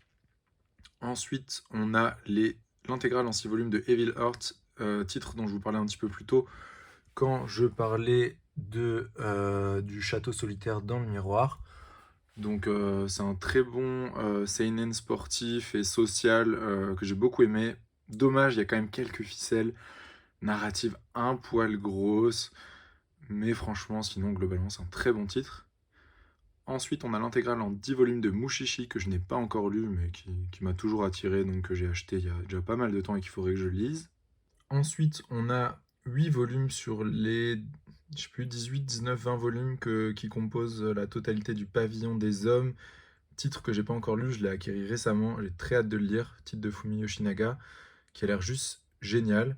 Et d'ailleurs, j'ai un autre titre de Fumi Yoshinaga, donc à nouveau une petite erreur de classement, c'est un one-shot, je vous le montrerai plus tard. Ensuite, on passe aux œuvres de Shotaro Ishinomori, énorme coup de cœur. Je pense que voilà, les œuvres d'Ishinomori m'ont plus touché, plus plu que ce que j'ai lu de Tezuka pour le moment. J'ai beaucoup aimé Okusai, j'ai adoré Kuzuryu. Et j'ai pas encore lu Le Voyage de Ryu parce que je viens de mettre la main dessus. C'est 4 volumes sur les 5 que compose la série. Le tome 5 est extrêmement dur à trouver, extrêmement cher. On va voir si j'arrive à mettre la main dessus sans trop me ruiner. Mais voilà, en tout cas, Okusai, j'ai beaucoup aimé et Kuzuryu également. Ensuite, on passe aux 15 volumes de Real de Takehiko Inoue. C'est ma seule série de l'auteur. J'attends une belle édition de Slam Dunk pour me la prendre. Je passe un petit coucou à Owen. Real, c'est une série que j'ai pas lue depuis, je pense, honnêtement, pas loin de 10 ans, à cause du rythme de sortie. Mais voilà, c'est juste c'est exceptionnel, hein. Vous pouvez y aller tranquillement. Ensuite, on a un shoujo Sakura Saku de Yosaki Saka, ma première œuvre de l'autrice. J'ai bien aimé ces 2 premiers volumes. Toujours chez Kana, on passe à l'intégrale de la Deluxe de Monster en 9 gros volumes, que j'ai lu il y a longtemps, mais que j'avais vraiment bien aimé. Sachant que je suis pas un fan hardcore de Naoki Urasawa comme beaucoup. Ensuite, on a le one-shot Hachum, que j'ai trouvé assez anecdotique, toujours de Naoki Urasawa. Ensuite, on passe à ma seule œuvre de Kazuo Kamimura, Le Club des Divorcés, un diptyque que j'ai bien aimé. Les 3 premiers volumes de Sunny de Teiyo Matsumoto que j'ai pas encore lu. Et le diptyque Ping Pong que j'ai pas encore lu non plus, toujours de Teiyo Matsumoto. Voilà, là on est sur des auteurs qu'il faudrait que je découvre plus en profondeur. Donc il faudrait que je lise d'autres œuvres de Kazuo Kamimura. Et il faudrait que je lise déjà les œuvres que je possède de Teiyo Matsumoto. Et que je découvre un petit peu plus, peut-être avec des œuvres comme Le Samouraï Bambou, etc. On passe ensuite aux œuvres de chez Pika avec 5 volumes de Born to be on Air. Il y en a 9 sortis actuellement, je pense. C'est par l'auteur de L'Habitant de l'Infini, donc Hiroaki Samura. J'ai pas accroché, j'ai lu que les 2 premiers volumes, j'ai pas accroché, mais c'est une série à laquelle je veux redonner sa chance. Enfin, c'est une série à laquelle j'ai envie d'accrocher tout simplement. Donc voilà, il faut que je les relise, il faut que je persiste un petit peu, parce que ça a quand même l'air trop bien quoi en vrai. Ensuite, on a les 8 volumes sortis à ce jour de A Journey Beyond Heaven. J'ai pas encore lu le volume 8, j'ai beaucoup aimé les 7 premiers. On a les 13 volumes de Drifting Dragons, pareil, j'ai lu que le premier. Désolé si vous entendez ma fille crier derrière, j'enregistre quand je peux. Donc les 13 volumes sortis à ce jour pour Drifting Dragon, série que je dois lire. J'avais lu le premier volume il y a très longtemps et j'ai décidé de m'y remettre récemment, il faut que je lise ça. Et ensuite on a le premier volume de Nodame Cantabile, un shoujo chez Pika Édition qui est extrêmement difficile à trouver maintenant. Et j'ai ce premier volume un peu en guise de piqûre de rappel parce que j'aimerais bien avoir la série un jour. Toujours chez Pika, on a l'intégrale des volumes sortis à ce jour de Space Brothers, donc les 41 volumes. Je pense que le 42 va pas tarder à sortir, qui est tout simplement un de mes mangas favoris, quoi. Une œuvre que j'aime énormément. Peut-être ma 4e série préférée, si je devais faire un classement. Voilà, c'est une série que je ne peux que vous recommander, c'est juste génial. Ici, petite dédicace à Major, mon anime sportif préféré, une œuvre qui m'a tellement touché, tellement plu, qui m'a passionné pour le baseball depuis 10-12 ans. Édité Major en France, s'il vous plaît. Bon, personne le fera parce qu'il y a plus de 70 volumes et que c'est vraiment, vraiment un sujet de niche, mais qu'est-ce que c'est bien Major. Donc voilà, petite dédicace. Ensuite, on passe chez Delcourt Tonkam avec donc mes œuvres de Tezuka, je vous en parlais un petit peu en termes de classement tout à l'heure. On a Dororo, le diptyque, que j'ai bien aimé. On a Demain les oiseaux, un one-shot que j'ai également vraiment bien aimé. La femme insecte, une lecture peut-être un petit peu plus anecdotique, qui est publiée chez les éditions FLB, machin, truc imprononçable. Mais ça reste une bonne lecture. Ensuite, on a les 3 énormes volumes de Phoenix, l'oiseau de feu que j'ai pas encore lu. Donc c'est tout pour mes œuvres de Tezuka à ce jour, mais bon, voilà, j'aimerais bien compléter avec, pas mal de ces grands classiques. D'ailleurs, n'hésitez pas à me recommander, quelle œuvre de Tezuka, lire et acheter, je je vous en serais reconnaissant. Ensuite, on passe à Daisuke Igarashi avec le one shot Saru, que j'ai bien aimé sans plus, et le premier volume de la série Les Enfants de la Mer, que j'ai bien aimé sans plus. Je crois juste qu'en fait, Daisuke Igarashi, c'est trop cryptique pour moi. C'est pas pour moi, en fait. Je pense pas que je vais garder les œuvres de cet auteur, même si j'aimerais bien l'y ressortir quand même, mais je sais pas. Vraiment, j'ai pas plus aimé que ça, honnêtement. C'est pas un coup de cœur. Sarouche, c'est chez les éditions Sarbacane, et je l'ai mis avec Les Enfants de la Mer. En dessous, on passe... alors, ici, j'ai fait un petit peu comme j'ai pu, donc j'ai du Kiyun Seinen, mais j'ai à nouveau du Kiyun un petit peu plus tard, mais là, voilà, Beastars, ça rentrait parfaitement dans cette étagère qui est un peu biscornue. Donc j'ai l'intégrale en 22 volumes de Beastars, plus les 3 volumes de Beast Complex, ces recueils d'histoires courtes dans l'univers de Beastars. Beastars, j'ai énormément aimé, j'ai adoré le travail de Paru Itagaki. Bon, voilà, à partir peut-être du volume 19-20, c'est légèrement en dessous, un petit peu moins bien, alors qu'avant c'était littéralement un sans faute. Mais ça reste un excellent titre que je peux que vous recommander. C'est une grande œuvre, je trouve, tout simplement. Ensuite, on passe à l'étage Kyu Hayashida, autrice que j'aime d'amour, mon autrice préférée avec Kazuhiro Fujita. Donc on a tous les volumes de Doro et Doro avec certains doublons. Il y a du tome en japonais, il y a des doublons juste parce que j'ai des doublons. Euh, voilà, Doro et Doro, mon manga préféré. Je vais pas m'étendre dessus, j'en ai fait une vidéo. N'hésitez pas à aller la voir si ça vous intéresse. Ensuite, on a le magnifique artbook Mud and Sludge, qui est trop bien, franchement. On a le guidebook, qui est vraiment pas mal aussi. Et on a les 5 volumes sortis à ce jour de Day Dark. La nouvelle petite pépite de Kyu Yashida, qui est juste tellement drôle, tellement barré, tellement bien. N'hésitez pas, franchement, il faut découvrir le travail de Kyu Yashida. C'est une chance de pouvoir la lire, même si, bon, cela n'a pas du tout été irréprochable sur Doro et Doro, pardon. C'était horrible à se procurer à une époque. Voilà, les premiers volumes, les qualités d'impression sont dégueu. Et Die Dark, à nouveau Soleil, se fout complètement de notre gueule avec le prix des volumes. Mais bon, voilà, c'est comme ça. Malgré tout, je soutiendrai toujours Kyu Yashida, même si je ne soutiens pas du tout Soleil. Kyu Yashida, c'est un petit peu le Graal pour moi. Donc voilà, je peux que vous recommander son travail. On passe maintenant à un gros morceau, mes œuvres du Lézard Noir. Alors, je vous disais tout à l'heure que j'avais fait un classement décroissant par nombre de volumes. Alors, le Lézard Noir, c'est évidemment pas la série la maison d'édition dont je possède le plus de volumes. Par contre, c'est la maison d'édition dont je possède le plus de séries différentes. J'en ai une trentaine. C'est une maison d'édition que j'adore, tout simplement. Donc, on commence par les œuvres de Haruko Kumota avec le Rakugo à la vie à la mort, dont j'ai adoré le premier volume. J'avais qu'une hâte, c'était d'avoir l'intégrale pour tout enchaîner. Le cinquième le cinquième et dernier volume, pardon, est sorti il y a quelques semaines et il faut absolument que je le lise. Le premier a vraiment été un immense coup de cœur.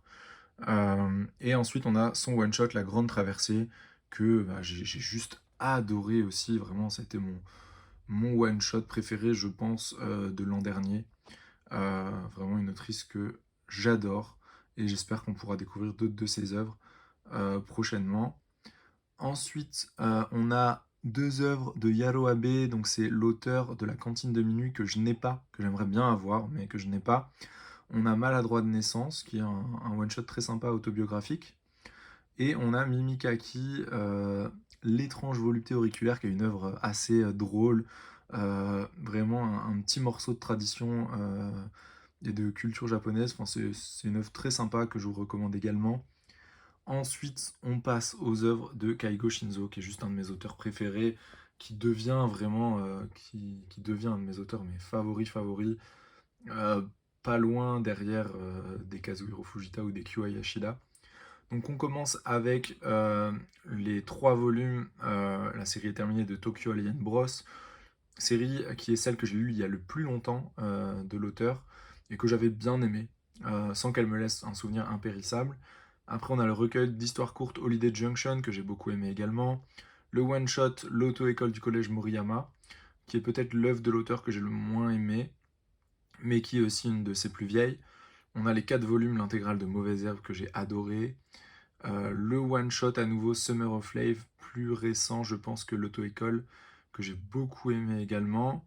Encore un recueil d'histoires courtes, Le jour du typhon, pareil, je l'ai adoré. Euh, Autant je pense à peu près qu'Holiday Junction, j'ai vraiment bien aimé les deux. Et enfin on a les 2 volumes sortis à ce jour de Hirayasumi, qui est juste une merveille absolue de tranche de vie. Honnêtement c'est fabuleux. Euh, Faut le lire en fait, tout simplement, il faut lire Hirayasumi et il faut lire les œuvres de Keigo Shinzo de manière générale. Ensuite, on a les 5 volumes, l'intégrale de Elle ne rentre pas, celle de mon mari, que j'ai pas encore lu, mais voilà, que j'ai très hâte de découvrir, ça a l'air vraiment très bien. On a le one-shot Le Monde selon Sechan, que j'ai beaucoup aimé. On a à nouveau un one-shot Tongari Thanatos, dont on entend moins parler, mais qui est très sympa aussi, dans le genre tranche de vie, dans un Japon un petit peu rural, j'ai vraiment beaucoup aimé. Ensuite, on a une des dernières séries, une des dernières nouveautés du Lézard Noir, pardon, Oshi dans le Jardin des Filles. J'ai pas encore lu le volume 2, mais le volume 1 a été vraiment un coup de cœur, enfin, c'est trop trop bien. C'est drôle, c'est frais, c'est léger, c'est pétillant, c'est trop bien. Euh, le one-shot Miss Rookie, pareil, qui est sorti très récemment, de Fumiko Takano, dont j'aimerais bien découvrir un autre titre qui est sorti en France. J'ai vu qu'il s'appelle, je crois, Le Livre Jaune. C'est très dur à trouver maintenant et c'est pas au Lézard Noir, mais voilà, j'ai beaucoup aimé là, les petits strips de Miss Rookie, petites histoires courtes en 2 pages systématiquement, et j'ai passé un super moment. Je continue un tout petit peu ici et après j'irai dans comment dire, sur l'étagère plus bas. Mais j'ai encore un tout petit peu de Lézard Noir ici avec Le Tigre des Neiges, les 2 premiers volumes. J'ai pas trop accroché à ce titre-là d'Akiko Higashimura, même si j'ai accroché à d'autres titres de l'autrice. J'en ai aussi un petit peu plus bas. Bon, ils sont pas exactement ensemble, mais ils sont presque ensemble. Ensuite, j'ai le diptyque Dernier Ferry sur le succès pour le succès, pardon, que je viens d'acheter et que j'ai pas encore lu. Le one shot Mon Village que j'ai pas encore lu également. Euh, le one shot aussi, enfin le recueil d'histoires courtes, Les mystérieux hasards de l'hiver de Takehito Morizumi, que j'ai bien aimé. C'est un bon petit recueil d'histoires courtes. Et chez Atelier Akatombo, juste à côté, parce que c'est le même auteur que Les mystérieux hasards de l'hiver, j'ai le one shot série que j'ai moins aimé, lui, par contre. Voilà. Mais bon, ça reste une lecture intéressante, mais j'ai préféré le recueil d'histoires courtes. Donc je repasse en dessous, toujours chez Le Lézard Noir. Donc j'ai l'intégrale en 4 volumes de Chisakobe, mon titre préféré de Minetaro Mochizuki. Ensuite, on a les 3 volumes, l'intégrale également de Tokyo Kaido du même auteur, que j'ai un petit peu moins aimé que Chisakobe, qui reste une bonne lecture quand même que je vous conseille. On a 4 volumes sur les 6 sortis à ce jour du Vagabond de Tokyo, un titre assez particulier, assez vulgaire, qui montre vraiment les dessous un petit peu de la société japonaise avec son personnage totalement loser. C'est très particulier, je peux pas le recommander à tout le monde. Ensuite, on a 2 recueils d'histoires courtes de Tokushige Kawakatsu, je connais pas le nom par cœur. Donc on a Tokyo Blues et La voleuse de chiens en Anthropocène. Tokyo Blues, je l'ai lu déjà et j'avoue que c'est pas un coup de cœur. C'est pour ça que j'ai pris La voleuse de chiens, c'est pour aller un peu plus loin dans la découverte et voir. Après, si j'ai le même avis sur La voleuse de chiens, c'est possible que je ne garde pas ces 2 titres-là, on verra. Ensuite, on a la trilogie, donc Box, les 3 volumes, l'intégrale, toujours chez Les Arts Noirs, que j'ai bien aimé. C'est pas un coup de cœur absolu, c'est une bonne série. L'intégrale, pardon, le one-shot Daruchan de Lemon Haruna, qui a été un immense coup de cœur. C'était clairement mon titre favori sorti en 2021, si je ne dis pas de bêtises. C'est un très très bon one-shot. Ensuite, on a un autre one-shot de Lemon Haruna, Je vais être maman, que j'ai pas encore lu parce que j'ai vu que c'était du Young Coma et j'ai pas eu le courage. Je sais qu'il y a un de ces nouveaux titres qui arrive chez Les Arts Noirs prochainement et que j'ai très hâte de lire. Cette fois-ci, c'est pas un one-shot en plus.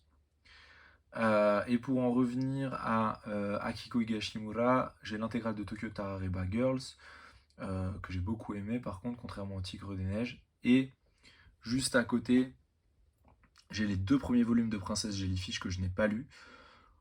J'hésite à prendre la série, voilà, parce qu'il faut faire des choix.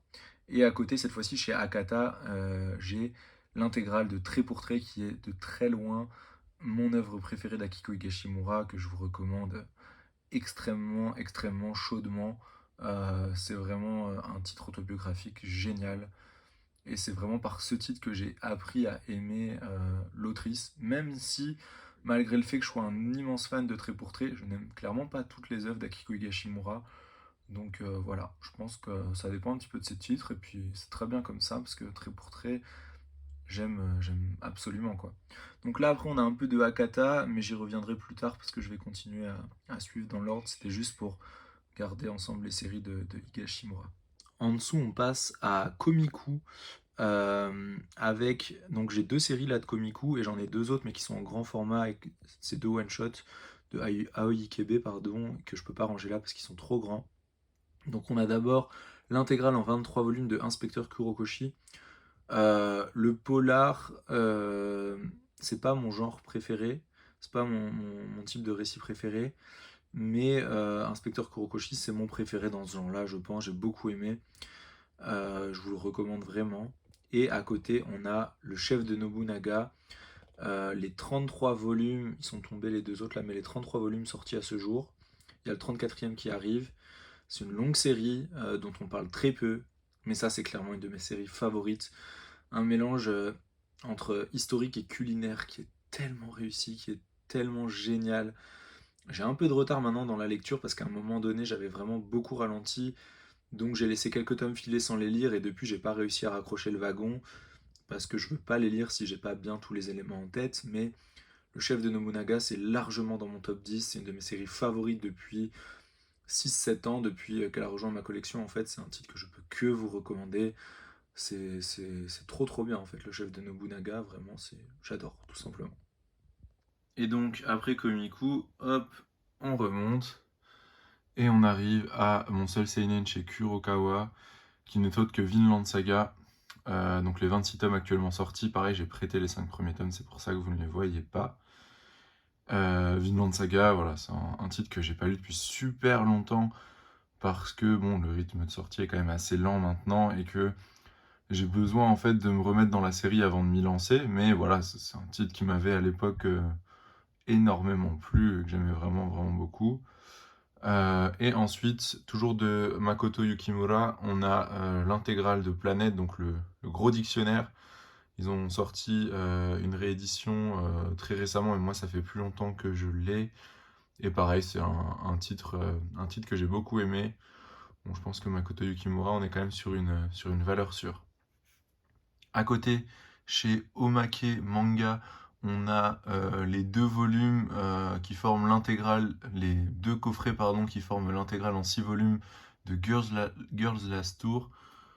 Titre que j'ai pas encore lu, c'est une acquisition assez récente, ça fait très longtemps que le titre me tente, j'en ai beaucoup entendu parler, j'ai eu énormément de retours positifs, donc c'est un titre que je vais lire prochainement.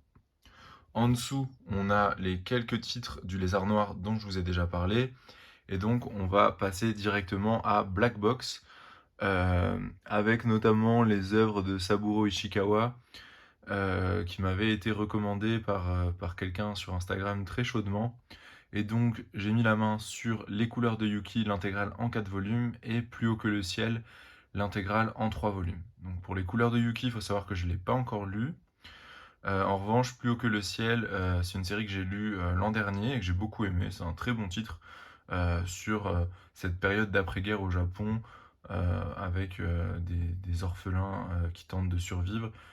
Et c'est globalement un cadre temporel que j'aime bien, c'est une période que j'aime bien, et c'est très bien traité dans ce titre-là. À côté, toujours chez Black Box, on a l'intégrale en 7 volumes du Monde de Ran de Aki Irie, titre qui m'avait fait une super forte impression à l'époque, mais de manière un petit peu... j'ai pas d'explication, mais j'ai arrêté en cours de route. Alors d'ailleurs, je vois qu'ils sont extrêmement mal rangés, ils sont pas dans l'ordre, mais bref, c'est pas très grave. Mais j'ai pas tout lu, voilà. J'ai lu les 3-4 premiers volumes, et j'ai jamais lu la fin, il faudrait juste que je me remette dedans en fait. Il faudrait que je relise l'intégrale, que je prenne le temps de le faire, que je remédie à ça. À côté, donc c'est du Soleil, mais c'est toujours Aki Irie, donc j'ai réuni les titres. On a les 5 volumes actuellement sortis de sa nouvelle série qui est Dans le sens du vent, Nord-Nord-Ouest. Un excellent titre, là cette fois-ci je suis à jour, j'adore, vraiment ça avait été un gros coup de cœur à l'époque où c'est sorti. Bon malheureusement le rythme au Japon est un petit peu lent, donc là ça commence à faire vraiment longtemps que le tome 5 est sorti, je crois que le 6 est pour dans pas trop longtemps, et à vrai dire ce serait plutôt cool parce que ça fait longtemps vraiment. À côté, on a du Vega Dupuis simplement parce que les bocaux rentrés ici sont un petit peu plus grands que mes autres Vega Dupuis et ça rentrait pas là où je les ai rangés. Donc on a les 2 volumes actuellement sortis de Bocaux Stratège, titre dont j'ai énormément entendu parler depuis des années et des années, comme quoi c'était un immense classique, un chef-d'œuvre, etc. Après 2 volumes, je dois vous dire que j'ai pas passé un mauvais moment, mais j'en attendais tellement qu'on n'est peut-être pas à la hauteur du coup de cœur espéré. Et je vais voir si je continue. En dessous, donc je vous en parlais tout à l'heure, on passe au titre de chez Akata. Donc j'ai déjà parlé de Trait pour Trait lorsque je parlais des œuvres de Akiko Higashimura. Et donc on va continuer maintenant avec du Moto Hagio. Donc on a le fameux volume 1 du Clan des Pots, dont on a pas mal entendu parler récemment, que j'ai pas encore lu. Mais clairement, voilà, Moto Hagio, c'est une autrice que j'ai super envie de plus découvrir.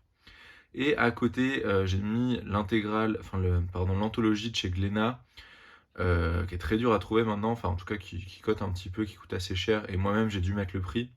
Ça fait partie de ces séries où j'ai dû mettre le prix, alors que je l'ai eu en ligne de mire pendant longtemps, à l'époque où c'était encore disponible. Donc clairement, ça fait un peu chier, mais ça valait le coup parce que j'ai eu un crush immense dans l'anthologie pour le récit de SF Nous sommes 11, qui a été un immense coup de cœur, vraiment un gros gros coup de cœur. J'ai super envie de lire d'autres titres de science-fiction de Moto Hagio. Pour les autres histoires courtes présentes dans le recueil, ça a été une très bonne lecture. Mais voilà, c'est vraiment sur Nous sommes 11 que j'ai pris ma petite claque. À côté, on a le diptyque Utsubora que j'ai lu il n'y a pas si longtemps que ça et que j'ai bien aimé. C'est une histoire comment dire, assez particulière, dans une ambiance bien à elle. C'est un bon petit titre que je peux vous recommander. J'ai beaucoup aimé l'ambiance en fait, le dessin, euh, vraiment cette ambiance très particulière. J'ai pas les mots là tout de suite pour vous en parler à chaud, mais c'est un titre que j'ai bien aimé. Ensuite, on a les 2 volumes actuellement sortis de Entre nos mains, achat très récent, et j'ai pas encore lu le titre tout simplement. À côté, on a John Tarashin avec le tome 1 de Ocean Rush que j'ai lu récemment, que j'ai bien aimé. Ça a été une bonne lecture, peut-être pas un coup de cœur comme ce que j'ai pu voir chez beaucoup de personnes, notamment sur Instagram, etc. Mais voilà, je passe un bon moment et je lirai la suite avec plaisir.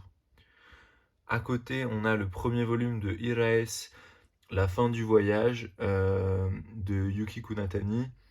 Euh, c'est une autrice assez populaire, enfin, elle a fait des œuvres assez solides a priori, notamment, si je dis pas de bêtises, Éclat d'âme, que j'avais vachement envie de lire et j'ai pas encore sauté le pas. Je l'ai fait sur Iraes parce que c'est une sortie récente et je me suis dit bah let's go. Par contre, j'ai pas accroché à Iraes. Vraiment, j'ai pas du tout aimé. Enfin non, attendez, mes mots sont un peu forts. J'ai pas aimé, j'ai pas trop aimé. Euh, En fait, l'héroïne m'est pas revenue. J'ai eu un peu de mal, de manière générale. Et franchement, c'est fini en 3 tomes et je suis pas certain de faire la fin. Ensuite, on passe aux œuvres de chez Casterman, ou la collection Saka également. Donc on a le premier volume de Valse à 3 sœurs, qui est un ensemble d'histoires courtes, euh, voilà, où on suit la vie de 3 sœurs tout simplement, qui sont un peu livrées à elles-mêmes.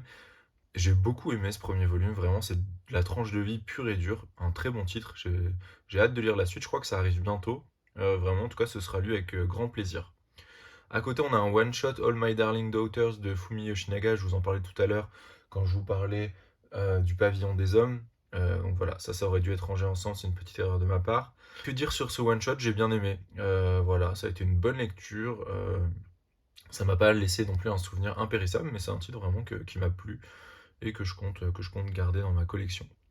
Ensuite, on a l'intégrale en 7 volumes de Sengo de Sansuke Yamada, qui a été une immense claque, un gros gros coup de cœur, ce titre sur l'après-guerre au Japon, où on suit 2 soldats démobilisés.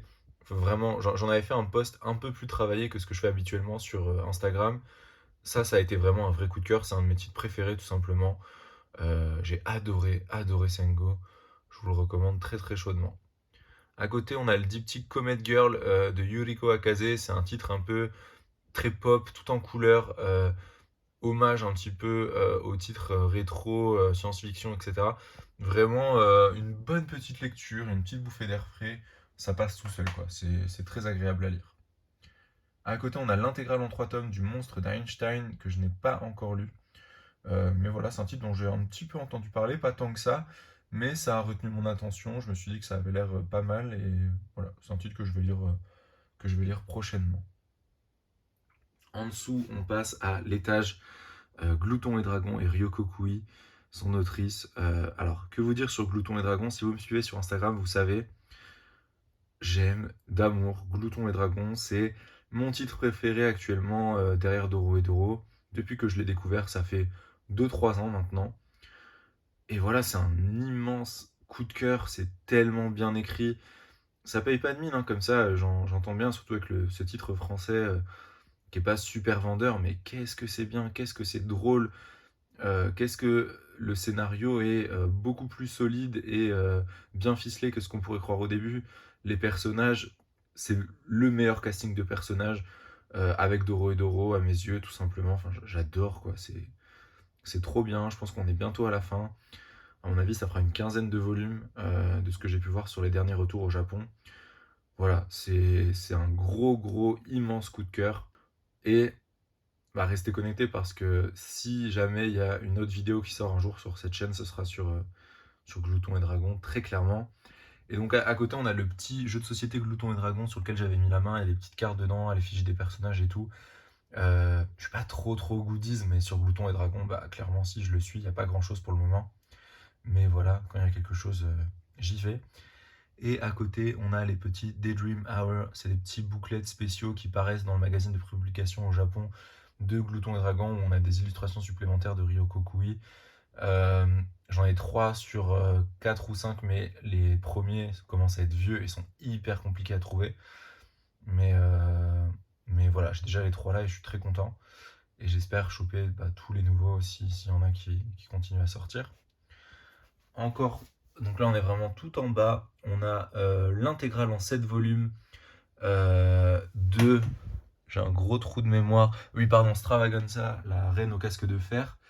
C'est un titre en fait que je viens d'acquérir très récemment, mais qui me fait de l'œil depuis qu'il est sorti il y a des années maintenant. Ça doit faire facilement, je sais pas, 6, 7, 8 ans, j'en sais rien, un truc comme ça. Et j'ai toujours voulu essayer. J'ai jamais mis la main dessus. J'avais mis une alerte sur Vinted. Finalement, enfin, une intégrale est tombée. Je l'ai prise. Et donc, j'ai hâte de découvrir le titre. Ça a l'air un petit peu pas prise de tête. Dans un monde de fantasy. Je pense que ça va me plaire. On verra. À côté, on retrouve l'œuvre française Last Man. Donc là, j'ai les 3, 4, 5, 6, 7, 8 premiers volumes. Je crois que c'est fini en 12. J'ai bien aimé, mais bon, avec tout ce que j'ai appris ensuite sur l'auteur que j'ignorais à vrai dire quand je me suis lancé, je sais pas trop si je vais continuer. Je sais pas, faut que je me fasse mon propre avis. J'avais beaucoup aimé, mais enfin j'avais vraiment bien aimé, mais sans que ce soit non plus un coup de cœur absolu, donc on va voir. De toute façon, j'ai tellement de trucs à lire que là, pour le moment, c'est pas vraiment une priorité non plus. À côté, chez Casterman toujours, on a le premier volume, le one-shot Quartier Lointain de Jiro Taniguchi, que j'ai bien aimé. C'est mon premier titre de Jiro Taniguchi. Euh, j'ai l'intention d'en lire d'autres prochainement, même si c'est pas parmi les auteurs un petit peu classiques, c'est pas ma priorité, ma top priorité, mais voilà, je passe un bon moment devant Quartier Lointain, et à l'occasion, je pense que je continuerai à découvrir un petit peu cet auteur. Voilà. On continue, donc là on est au niveau de l'étagère mansardée. Hop, la petite étagère. Donc avec les œuvres de Yumi Tamura, que j'ai rattachées à Nueve Graphics parce que je pouvais difficilement le faire pour les autres éditeurs, que ce soit Pika avec Seven Seeds ou Kana avec Basara. Je n'avais pas spécialement envie. Donc on a les 10 volumes sortis de Seven Seeds, malheureusement série qui s'est terminée en une trentaine de volumes au Japon, j'ai plus le nombre exact en tête. Titre que j'ai découvert il y a pas loin d'une dizaine d'années maintenant et ça avait été un immense coup de cœur au-delà du dessin, bon voilà, qui était quand même un petit peu difficile à l'époque. J'avais tellement aimé Seven Seeds, ce shoujo, un petit peu survival, enfin vraiment exceptionnel. J'adorerais un jour que ce soit réédité, j'achèterais directement. À côté, on a Basara, l'intégrale en 27 volumes, extrêmement dur à trouver. Je l'ai complété il y a pas si longtemps, je pense un an environ, un an et demi. C'est une série que je dois lire, voilà, tout simplement, j'attendais de la compléter. Maintenant, elle est dans ma pile à lire, il faut que je me lance. Et à côté, on a Don't Call It Mystery, toujours de Yumi Tamura, publié chez Noé Graphics. J'ai j'ai adoré, hein, j'ai adoré les deux trois premiers tomes que j'ai lus, mais le rythme de parution est tellement lent que j'avais plus tous les éléments en tête, donc j'ai pas voulu enchaîner sur le volume 4 ou le volume 3 déjà, je sais plus. Il faudra que je relise tout, mais en fait je pense que je vais lui laisser du temps tout simplement, parce que quand je vois le rythme auquel ça sort, je me dis que ça sert à rien, qu'à chaque fois j'ai besoin de relire les tomes précédents, etc. Je vais lui laisser de l'avance et puis je vais continuer à acheter, mais je vais pas lire tout de suite quoi. Mais c'est hyper solide, donc Polite Mystery, ça fait un tabac au Japon, chaque nouveau tome est dans le top Oricon, etc. etc. Donc ce serait cool que Noévé accélère un petit peu le rythme de sortie en France. Toujours donc chez Noévé Graphics, maintenant on passe vraiment à mes œuvres de Noévé Graphics, je m'en passe 50. On a les 3 volumes actuellement sortis de The Five Star Stories, immense coup de cœur pour cette œuvre qu'on présente comme un grand classique de la science-fiction au Japon. Et je comprends pourquoi, parce que vraiment j'ai adoré les 2 premiers volumes, j'ai pas encore lu le troisième, mais il est sorti très récemment.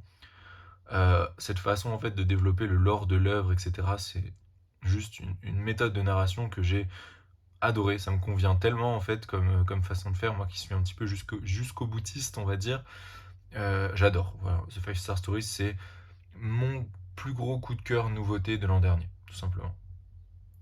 À côté, toujours au niveau science-fiction, on a l'intégrale, le coffret en 2 volumes de Robo Sapiens, que j'ai bien aimé, mais qui en revanche n'a pas du tout été un coup de cœur. Voilà, c'était une bonne lecture. Je pense que je l'ai lu de manière pas idéale aussi. J'étais pas à 100% focus sur l'œuvre, je pense. Et donc voilà, ça mériterait peut-être d'y replonger à l'occasion. Ensuite, on a le premier volume de Skip and Loafer, une comédie. C'est un seinen, c'est classé en seinen, c'est une comédie romantique, j'ai envie de dire. La romance a l'air d'être présente quand même dans ce premier volume, même si elle est encore un petit peu en fond. Mais c'est avant tout une comédie slice of life en fait, et j'ai adoré le premier volume. Super bon moment, super agréable, vraiment. Alors voilà, c'est un peu tôt encore pour avoir un avis définitif sur la série, mais j'ai beaucoup aimé pour le moment, j'attends vraiment la suite avec impatience. Ensuite, on a Destination Terra. Alors je crois que c'est un shonen à la base. Ça a été prépublié dans un magazine shonen. En tout cas, on m'avait repris une fois là-dessus sur Instagram parce que je m'étais un petit peu emballé. Même si, bon, on y retrouve quand même absolument tous les codes du shoujo. Euh, Titre qui m'intéresse énormément. Je vous avoue que j'ai lu le premier volume et j'ai pas continué parce que pareil, je l'ai pas lu au bon moment. Il faut que je me focus un peu plus sur l'œuvre et que je lise tout d'une traite. Je vais m'y remettre prochainement, c'est prévu. Je pense c'est clairement un titre que je vais adorer à mon avis. Donc il faut que je poursuive un petit peu.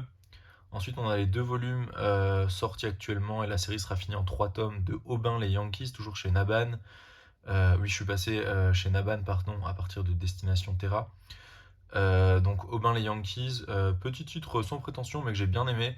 Faut pas le lire pour du Furio, c'est du tranche de vie. Pour moi, c'est clairement pas du Furio, c'est du tranche de vie avec un petit peu saupoudré de Furio et avec ce côté très didactique sur tout ce qui est bain japonais, etc. Moi, je passais un très bon moment. Écoutez, c'était frais, pas prise de tête. J'ai vraiment bien aimé ma lecture. À côté, on passe aux œuvres de Ikue Aizawa. Euh, Bienvenue au Café des Chats. Le one shot que j'ai bien aimé, je passe un bon moment. Voilà, c'est pas une œuvre, c'est pas un must read, mais je passe un bon moment. Et à côté, on a l'intégrale en 5 volumes, toujours d'Ikue Aizawa. L'œuvre, c'est Demande à Modigliani. Et ça, par contre, je vous le recommande hyper chaudement. Avec The Five Star Story, c'est ma meilleure lecture de l'an dernier. Alors, c'était pas une nouveauté de l'an dernier, parce que c'était sorti en 2021. Mais moi, je l'ai découvert en 2022 et juste, j'ai adoré de bout en bout. Quelle sensibilité en fait chez cette autrice. Elle a des réflexions. Enfin, je me retrouvais vraiment dans sa façon de voir les choses et juste c'est un titre tranche de vie qui parle même pas tant d'art, mais beaucoup du rapport à l'art. Et j'ai beau pas du tout avoir été étudiant en art ou quoi que ce soit, j'ai adoré, adoré, adoré. Immense coup de cœur pour cette œuvre d'Ikuya Aizawa, et c'est une autrice que je suivrai de très très près désormais, parce que vraiment j'ai adoré, tout simplement.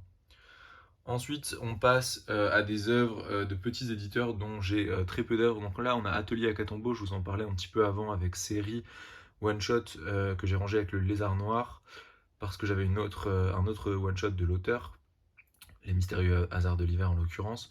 Donc là, on a Que reste-t-il de nos rêves, diptyque, que j'ai bien aimé. Ouais, vraiment, c'est une narration très particulière.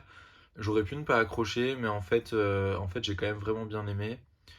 Ensuite, on a Accroche-toi Nakamura, qui est un titre un peu boys love de chez Esquisse. Beaucoup aimé ce premier volume, c'est super drôle, vraiment ça se lit tout seul, très agréable. Ensuite, on a toujours un boys love, Boy Meets Maria de Peyo, du regretté Peyo malheureusement, qui nous a quitté très jeune. Et j'ai adoré ce one shot. Alors, c'était le premier boys love que je lisais. C'est pas du tout mon genre de prédilection, mais voilà, je suis ouvert à tous les titres, à tous les types de titres. Comme je vous disais, le manga, c'est vraiment mon médium favori, et donc je peux lire absolument de tout. Et Boy Meets Maria, mais vraiment, j'ai adoré. C'est un de mes one-shots préférés de l'an dernier. Le dessin est incroyable, il est magnifique, et l'histoire est très mignonne, très bien traitée. J'ai beaucoup, beaucoup aimé Boy Meets Maria, et je suis très triste que l'auteur nous ait quittés. C'était déjà le cas à l'époque où je l'ai lu, mais voilà, c'est vraiment une œuvre, un très bon one-shot que je peux que vous recommander.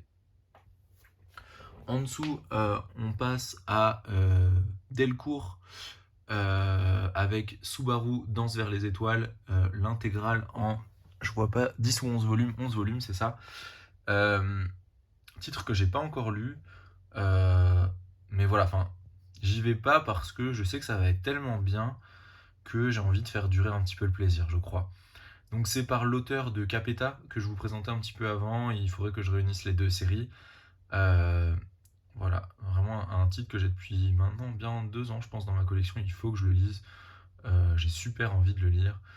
Voilà, il faut que je me lance. Ensuite, on a le premier volume du Pacte des Yokai, titre que j'ai lu il y a, je pense, 15 ans, à l'époque du collège, et j'en ai aucun souvenir, et je pense que c'est un bon titre. Voilà, j'ai gardé le volume 1 aussi en guise de rappel, pour me dire que c'est un titre qui mériterait probablement que je m'y plonge plus en détail.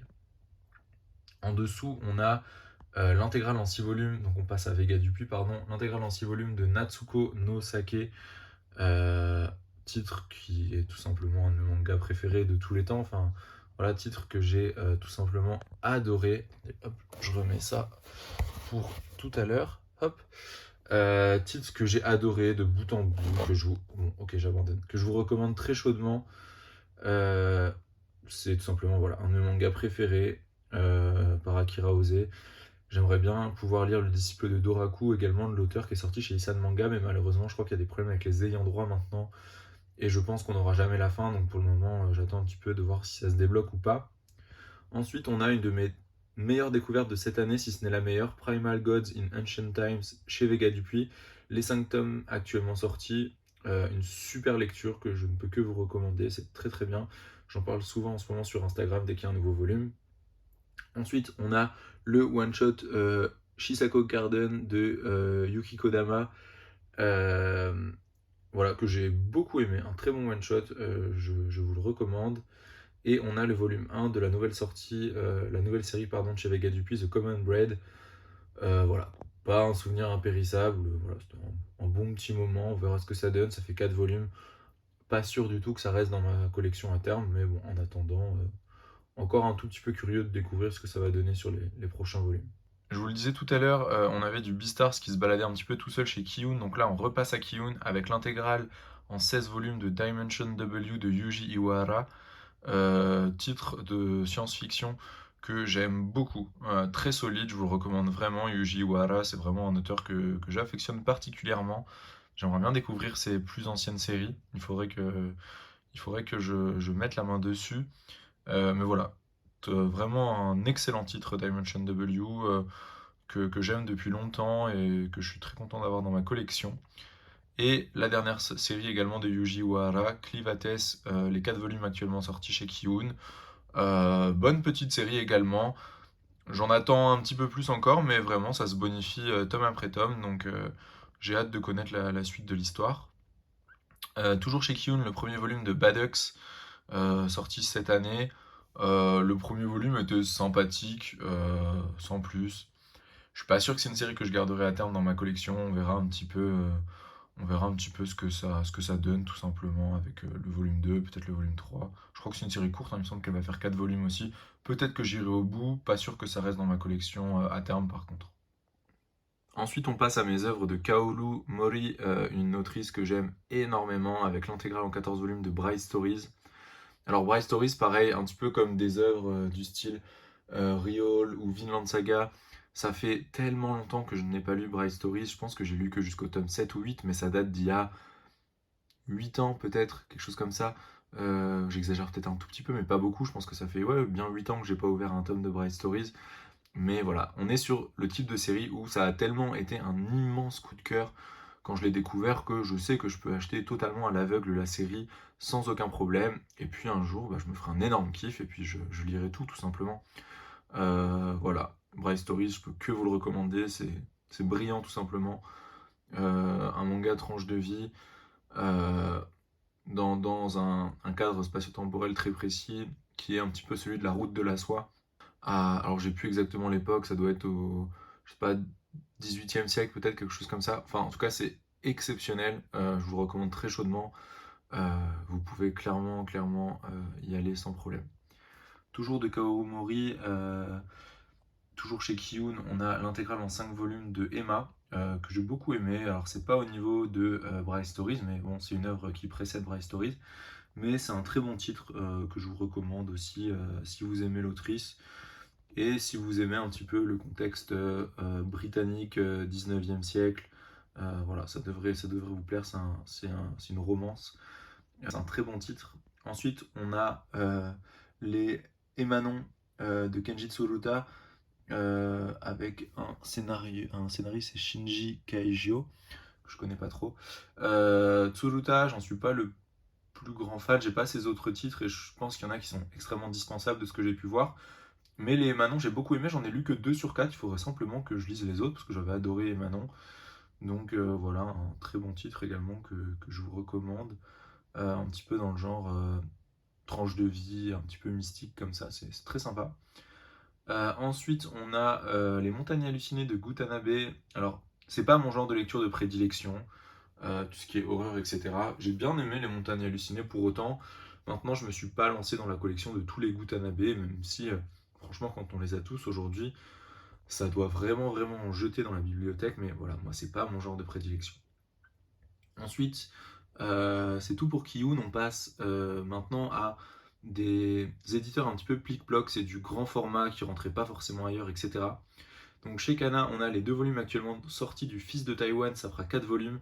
J'ai adoré le premier, j'ai pas encore lu le deuxième, faut savoir que j'aime beaucoup Taïwan, j'y suis allé en 2019, ça a été un immense coup de cœur. Et cette série un petit peu historique, autobiographique sur Taïwan, vraiment gros kiff avec le premier volume. Ensuite, on a 2 titres de Aoi Ikebe, Au fil de l'eau et Ritournelle, que j'ai énormément aimé. Gros coup de cœur pour Aoi Ikebe. Autrice probablement que je souhaiterais le plus voir revenir en France, tant elle a l'air d'avoir plein de séries au Japon super intéressantes. Voilà, en tout cas, j'ai beaucoup aimé ces 2 titres, principalement même Ritournelle, je vous les recommande chaudement. À côté, on a un one-shot qui s'appelle Nos yeux fermés chez Pika Graphics, que j'ai bien aimé sans qu'il me laisse pour autant un souvenir impérissable. Voilà, tout ce que j'ai à en dire. À côté, on a le recueil d'histoires courtes d'Atsushi Kaneko, Atomic Strip. Kaneko, c'est un auteur que j'ai boudé jusqu'à il y a pas longtemps parce que j'avais l'impression que c'était vraiment pas mon genre. J'ai tellement aimé Atomic Strip chez Pika Graphics qu'au final, il faut clairement que je découvre plus de séries d'Atsushi Kaneko. J'aimerais bien lire Evol qui vient de sortir, mais ça coûte un rein. Il faut très clairement que je mette la main sur Search and Destroy. Voilà, après, tout ce qui est Bambi, Soil, ça m'attire un peu moins. Par contre, il y a cet autre Desco. Ouais, Desco, ça par contre, j'aimerais bien lire aussi. Donc peut-être Evol, Search and Destroy et Desco que j'aimerais bien découvrir. Ensuite, on a toutes les œuvres de Tetsuya Toyoda sorties en France. Donc on a Coffee Time, un recueil d'histoires courtes, si je dis pas de bêtises, que j'ai bien aimé. Goggles, un recueil d'histoires courtes également que j'ai dû lire il y a plus de 10 ans, je pense. Il faudrait que je le relise, tout simplement. Et Undercurrent, qui est un one-shot, c'est pas des histoires courtes, c'est une histoire. Et ça, c'est le titre que j'ai préféré très clairement de Tetsuya Toyoda. Euh, j'ai passé un très bon moment. C'est vraiment un titre avec une ambiance nostalgique, etc. Super bien retranscrite. Beaucoup aimé Undercurrent. Ensuite, ma seule œuvre d'Inyo Asano, parce que oui, je n'aime pas Inyo Asano, vraiment pas particulièrement en tout cas. J'ai revendu Bonne Poon Poon parce que je trouvais que la fin c'était vraiment n'importe quoi. Mais j'ai gardé Solanine. Il faudrait que je le relise en fait parce que, à voir, si en le relisant c'est une œuvre que j'aurais envie de garder ou pas. Mais oui, je suis pas un grand fan d'Inyo Asano, c'est un peu une unpopular opinion, mais en tout cas, moi c'est mon cas. Cela dit, j'ai vu qu'il est en train de sortir une nouvelle série là au Japon qui a l'air quand même assez d'être un beau défouloir. À voir si celle-ci je l'attends ou pas quand elle arrivera, parce que bon, à coup sûr elle arrivera chez nous. Ensuite, on continue avec du Hiroki Endo, ces histoires courtes que j'ai lues et que j'ai beaucoup aimé. Euh, Pas une claque énorme non plus, mais ça a été une très bonne lecture. Et le premier volume de Eden, euh, voilà, que j'ai pas encore lu, mais je l'ai pour me dire que bah, un jour j'aimerais quand même bien faire Eden. Donc voilà, c'est là un petit peu en guise de rappel. Et donc ces deux titres, c'est chez Panini. On enchaîne avec quelques œuvres maintenant de Cornelius notamment, et là on a quelques petits artbooks. Donc on a d'abord l'artbook de Shigeru Mizuki chez Cornelius Yokkaido. On a ensuite un artbook que j'ai acheté au Japon qui s'appelle Momentary de Ilya Kuchinov. Faut savoir, en fait, c'est une illustratrice pardon, que je suis depuis super longtemps sur Instagram, depuis que j'ai rejoint Instagram il y a 8 ans, quelque chose comme ça. Et donc quand j'ai vu l'artbook au Japon en 2018, je n'ai pas hésité, je l'ai pris, il est très sympa. Et ensuite, on a l'artbook de Little Thunder, aussi quelqu'un que je suis sur Instagram, qui est sorti au Lézard Noir l'an dernier, je crois, ou il y a 2 ans, et qui est un très bon artbook également. On continue avec du full Cornelius. On a du Yoshihiro Tatsumi avec Une vie dans les marches, qui a été un immense coup de cœur, qui a vraiment été ma porte d'entrée sur le Gekiga, et qui est un titre que je vous recommande très chaudement si vous vous intéressez vraiment à l'histoire du manga. Excellente lecture. Ensuite, toujours de Yoshihiro Tatsumi, on a 2 one-shots que sont Rien ne fera venir le jour et Cette ville te tuera. Et j'avoue que j'ai commencé l'un des deux, je ne sais même plus lequel, et j'ai pas du tout aimé. C'est quand même super particulier, mais je vais un petit peu persister et je réessayerai très clairement. C'était un petit peu une déception après Une vie dans les marches que j'ai tant aimé, mais vraiment, les deux là, ils ont l'air très très particuliers. Il faudra que je retente ça. Ensuite, on a mes œuvres de Shigeru Mizuki, donc on a le premier volume de Kitaro, j'aimerais bien continuer, j'aimerais bien voir l'intégrale. Il faudrait que je me motive un peu, mais je n'ai même pas encore lu ce volume 1. Et on a Opération Mort et Non Non Ba. Alors, Opération Mort, je ne l'ai pas encore lu. Et Non Non Ba, je l'avais commencé, et puis je suis parti en vacances, et il faut que je le termine, tout simplement. Donc voilà, j'ai pas encore lu ces titres, donc pour le moment, je vais pas en dire grand chose, mais j'aimerais beaucoup avoir Vie de Mizuki également, etc. Il faudra que je creuse un peu sur le catalogue de Cornelius. Ensuite, on a le premier volume de Akira que j'ai pas lu, honte à moi, grand classique. On a Mujirushi, le titre de Naoki Urasawa en collaboration avec le Louvre, que j'ai lu, mais bon voilà, clairement c'est pas un must-read de Naoki Urasawa. Et ensuite on a 3 volumes de Lone Wolf and Cub, la superbe réédition. Maintenant on en a déjà 7, il faudrait que je rattrape un petit peu mon retard, ce serait bien. J'ai lu que le premier en plus, j'avais vraiment bien aimé, mais waouh, c'est un budget quand même, et bon, c'est pas une top priorité, mais j'espère quand même un jour avoir l'intégrale. Il faut que je rattrape petit à petit mon retard. Bon, ensuite, comme vous pouvez le voir, pour le moment, c'est un petit peu fourre-tout. Ça va être organisé autrement prochainement. Il y a pas mal de trucs. Ce sur quoi je veux faire un focus. Alors là, bon, vous pouvez voir, c'est pas très important, mais il y a quelques titres en japonais que j'avais ramenés du Japon en 2018. Et là, on a quelques Shonen Jump ramenés du Japon également, et quelques magazines Arta, le magazine de prépublication de Glouton et Dragon, parce que c'est là que je chope les petits bouclettes que je vous ai montré tout à l'heure, les Daydream Hour de Ryoko Kui. Ce que je voulais vraiment vous montrer par contre, c'est ce que j'ai en comics. Alors j'en ai vraiment pas beaucoup. J'ai Saga, qui est une de mes œuvres préférées, tout genre confondu, tout simplement. Une œuvre de science-fiction vraiment brillante. Voilà, c'est exceptionnel. Lisez Saga. Si vous aimez la SF, lisez Saga. Si vous n'aimez pas la SF, si vous n'aimez pas la SF, lisez Saga également. C'est brillant, tout simplement. Voilà, je ne vais pas en dire plus. C'est une de mes œuvres préférées, tout genre confondu. Et au-dessus, on a les deux premiers tomes de Lightfall, un récit un peu jeunesse, tout en couleur, magnifique. J'ai énormément aimé le volume 1, j'ai pas encore lu le volume 2, mais voilà, c'est un titre que je vous recommande. Et au-dessus, on a le livre 72 saisons du Japon de Ichiban Japan, du bon vieux Guigui, voilà, créateur de contenu que j'adore. Et on a quelques géos sur le Japon, et surtout tous les atomes que j'ai, enfin je dois en avoir 3-4 autres qui sont dans ma table de nuit. Mais voilà, j'aime bien le magazine Atom, et j'aime bien ce qu'ils font. Alors c'était à peu près tout ce que je voulais vous montrer de ma collection. Je voulais juste faire un focus sur 2-3 choses sur lesquelles je ne me suis pas arrêté. Là, on a un magnifique dessin original de Frieren qui m'a été fait par mon ami Ipkill Rose, qui est très talentueux, et j'aime énormément ce dessin, et donc il est mis à l'honneur dans ma collection, pas très loin des volumes de Frieren. Et ici, on a 2 painting glass d'une artiste qui s'appelle Pomme sur Instagram. On en a un de Doro et Doro et un de Glouton et Dragon. Donc voilà, ils sont un petit peu mis à l'honneur ici. Bon, mes 2 séries préférées, tout simplement.